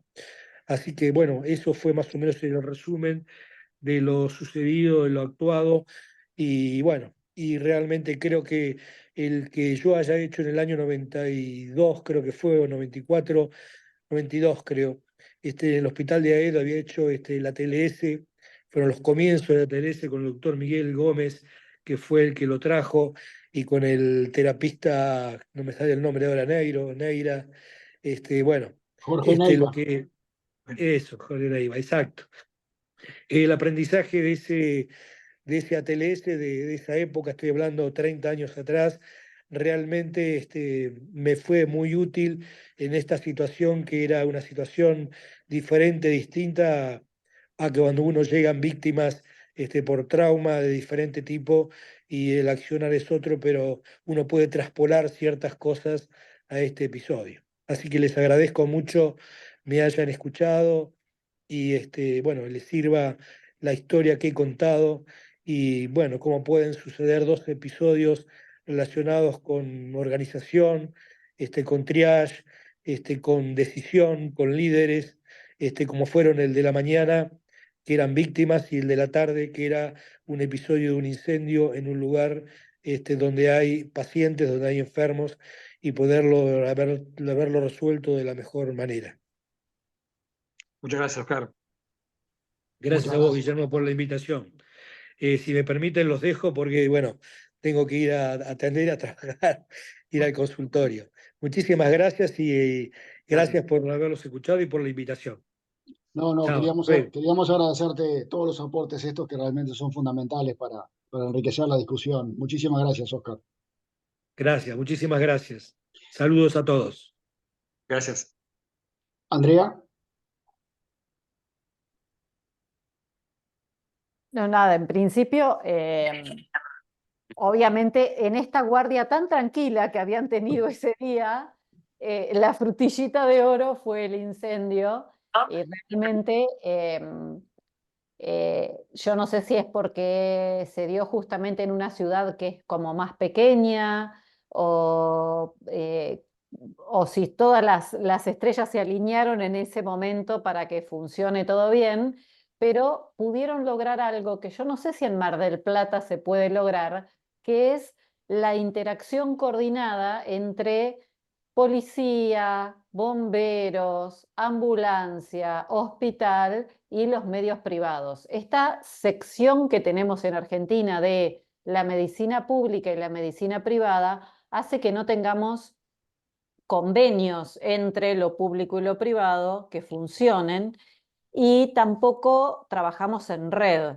Entonces, este es un ejemplo y lo que acaba de explicar el doctor y Guillermo es el claro ejemplo de cómo es fundamental el trabajo en equipo con todas las organizaciones, desde con la comunidad para sostenerla fuera y que no se desespere, hasta con los bomberos, la policía, etcétera, y cómo es importante el trabajar en red con todos los centros privados y tendríamos que tenerlo ya preplanificado. Bueno, si tenemos un problema, hacia dónde van disparados los pacientes, hacia dónde llevamos los pacientes.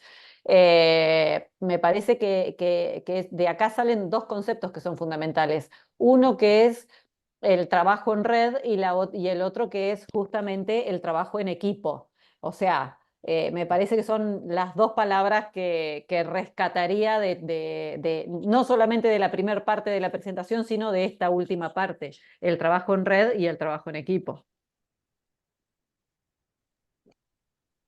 Carlos. Sí, y yo creo que un punto también importante es que uno nunca está preparado 100% para estas cosas, pero tiene que haber un plan, porque en el momento no se puede empezar a improvisar porque no funciona. Entonces hay que saber, y llega mucha gente con buena intención, va con toda la disponibilidad para poder ayudar, pero si es que no se direcciona bien esa gente, termina entorpeciendo el flujo y el sistema, y a lo mejor ocupando todo el primer día, y a veces hay situaciones de catástrofes que duran más de un día. Entonces uno no puede quemar a la gente en un solo, que traigan los del turno de noche, que vengan antes. Eso es un error que clásicamente se ve, pero bueno. Hay muchos tipos de cursos, la verdad que no se ha demostrado ninguno superior al otro. La OMS daba un curso, ahora se suspendió, que lo daba gratis. Intentamos llevarlo a Argentina, no nos resultó. Pero bueno, creo que el mensaje es que cualquier curso, el que sea, pero que haya un curso y que esté más que escrito en el cajón del jefe, porque así no sirve. Lo importante es que lo conozca la gente que trabaja ahí, y cada persona nueva que llega, que también sepa que existe y que sea fácil, porque también si ponen un libro de 400 hojas, nadie lo va a leer. Tiene que haber una especie de resumen rápido donde diga cuál es tu rol, y si es que pasa algo así, dónde tienes que dirigirte y cuáles serían tus objetivos. Y que ese lugar no sea la sala de urgencia, donde ya va a estar recontra lleno por pacientes, familiares, bomberos, policía. El lugar de acopio del personal tiene que ser otro. Bueno, todas esas cosas tienen que estar en una estrategia previamente dada en un curso simple, que sea fácil de recordar y que sea de regularmente, para que toda la gente nueva que llega al hospital sepa dónde es. Exacto, coincido 100%. Karina. Hola, buenas tardes a todos. La verdad que una charla súper interesante. Yo quiero agregar a lo que decía Andrea del trabajo en equipo y del trabajo en red, y lo mencionaba el doctor que se desempeñaba en ese momento como jefe de emergencia, la importancia de la capacitación. A nosotros nos tocó acá en mi comunidad, que es muy chiquitita, somos 10.000 habitantes, el incendio en el hospital. Y bueno, formada en trauma, la única acá en el pueblo, lo que me dediqué a hacer todo el tiempo fue a capacitar a toda la gente que trabaja en el hospital, en bomberos, en distintos lugares, justamente difundiendo la ATLS y el PH-ATLS y todo lo que tiene que ver con AJA. Y en el momento que nos tocó justamente trabajar en ese incendio que tuvimos en el hospital y hacer la evacuación y demás, lo importante de haber manejado todos el mismo idioma, de conocer el ATLS, de conocer el PH-ATLS, de poder saber hacer triage, que es algo súper importante y que el triage siempre lo estamos haciendo, pero si no estamos capacitados y no podemos hablar todos el mismo idioma, es muy difícil lograr el trabajo en equipo y el trabajo en red. Todos sabemos que el trauma no paga, ¿no? Como decimos siempre, pero para quienes hacemos trauma y nos gusta y nos entusiasmamos con esto y lo difundimos permanentemente, creo que nuestro gran desafío justamente es llevar adelante todas las capacitaciones que sean posibles para que cuando suceden estas situaciones podamos todos comunicarnos de la misma manera, y eso hace al éxito, ¿no? El poder identificar un líder, saber quién es el que está más capacitado para determinada situación y determinada selección en diferentes áreas, y saber la importancia y conocer la importancia del triage. Así que creo que es importante que estas cosas se sigan haciendo. Felicitaciones a todos, la verdad que súper interesante. Y siempre estamos aprendiendo cosas maravillosas en lo que tiene que ver con el trauma. Así que insistir con la capacitación. Gracias. Muchas gracias, Karina. yo quería decir dos cositas nomás antes de darte la palabra de nuevo, Guillermo. Yo lo escuchaba a Oscar hablar y no terminó de asombrarme las semejanzas que nos unen a los argentinos y uruguayos. Porque esto salió como nos sale a nosotros, a pura garra charrúa. Porque precisamente yo lo escuchaba y cuando él decía que, bueno, que no lo había logrado, yo en el tiempo que estuve como director del departamento de emergencia del Hospital de Clínicas pasaron 3 o 4 directores de hospitales. Nunca logré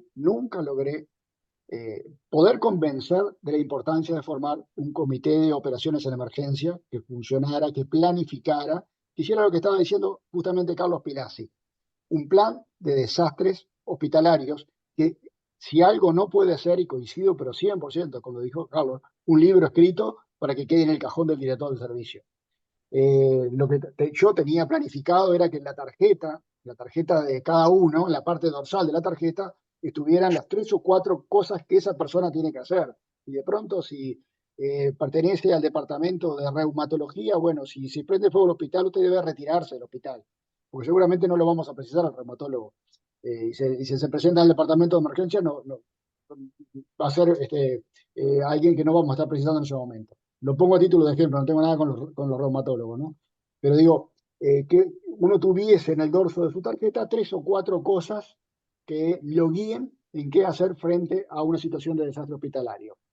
Bueno, ese comité nunca se logró formar, nunca se logró hacer un plan de desastres hospitalarios, y yo pensaba que si un día se prendía fuego una sala del hospital de clínicas que tiene 20 pisos, y bueno, íbamos a terminar haciendo esto que pasó, que ustedes acaban de describir, bueno, lo mejor que nos pueda salir y ojalá nos salga bien. Yo realmente los felicito porque fue un día de puesta a pruebas realmente increíble, ¿no? Porque les tocó el triaje inicial, la toma de decisiones iniciales de toda una mañana y como la cereza sobre la torta que se prenda fuego el bloque quirúrgico, nada menos, ¿no?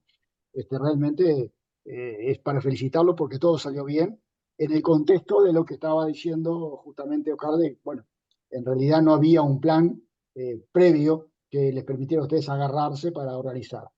Y en esto también por ahí surgió algo que nosotros siempre insistíamos cuando damos las charlas de PHTLS, tener en cuenta las 3 P, público, parientes y prensa, que son 3 elementos bien importantes, las 3 P, para manejar en estas situaciones, porque realmente pueden ser un factor de difícil manejo en situaciones de desastre, tanto hospitalario como prehospitalario, ¿verdad?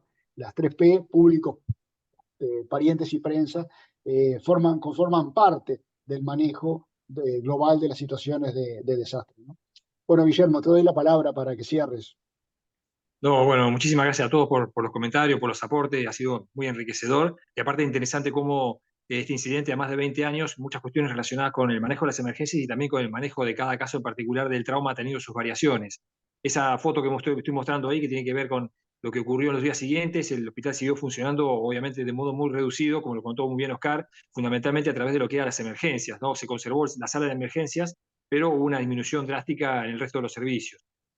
Al día siguiente se realizó un debriefing que lo organizó Oscar justamente, donde se discutió el triaje prehospitalario, el triaje y la asistencia intrahospitalaria. Dentro de esto se discutió el caso que hoy se habló extensamente, que es el manejo del paro cardíaco por trauma cerrado, en un contexto de, obviamente, pronóstico muy ominoso y en un contexto también de víctimas múltiples, ese fue uno de los puntos sobre el cual más se debatió.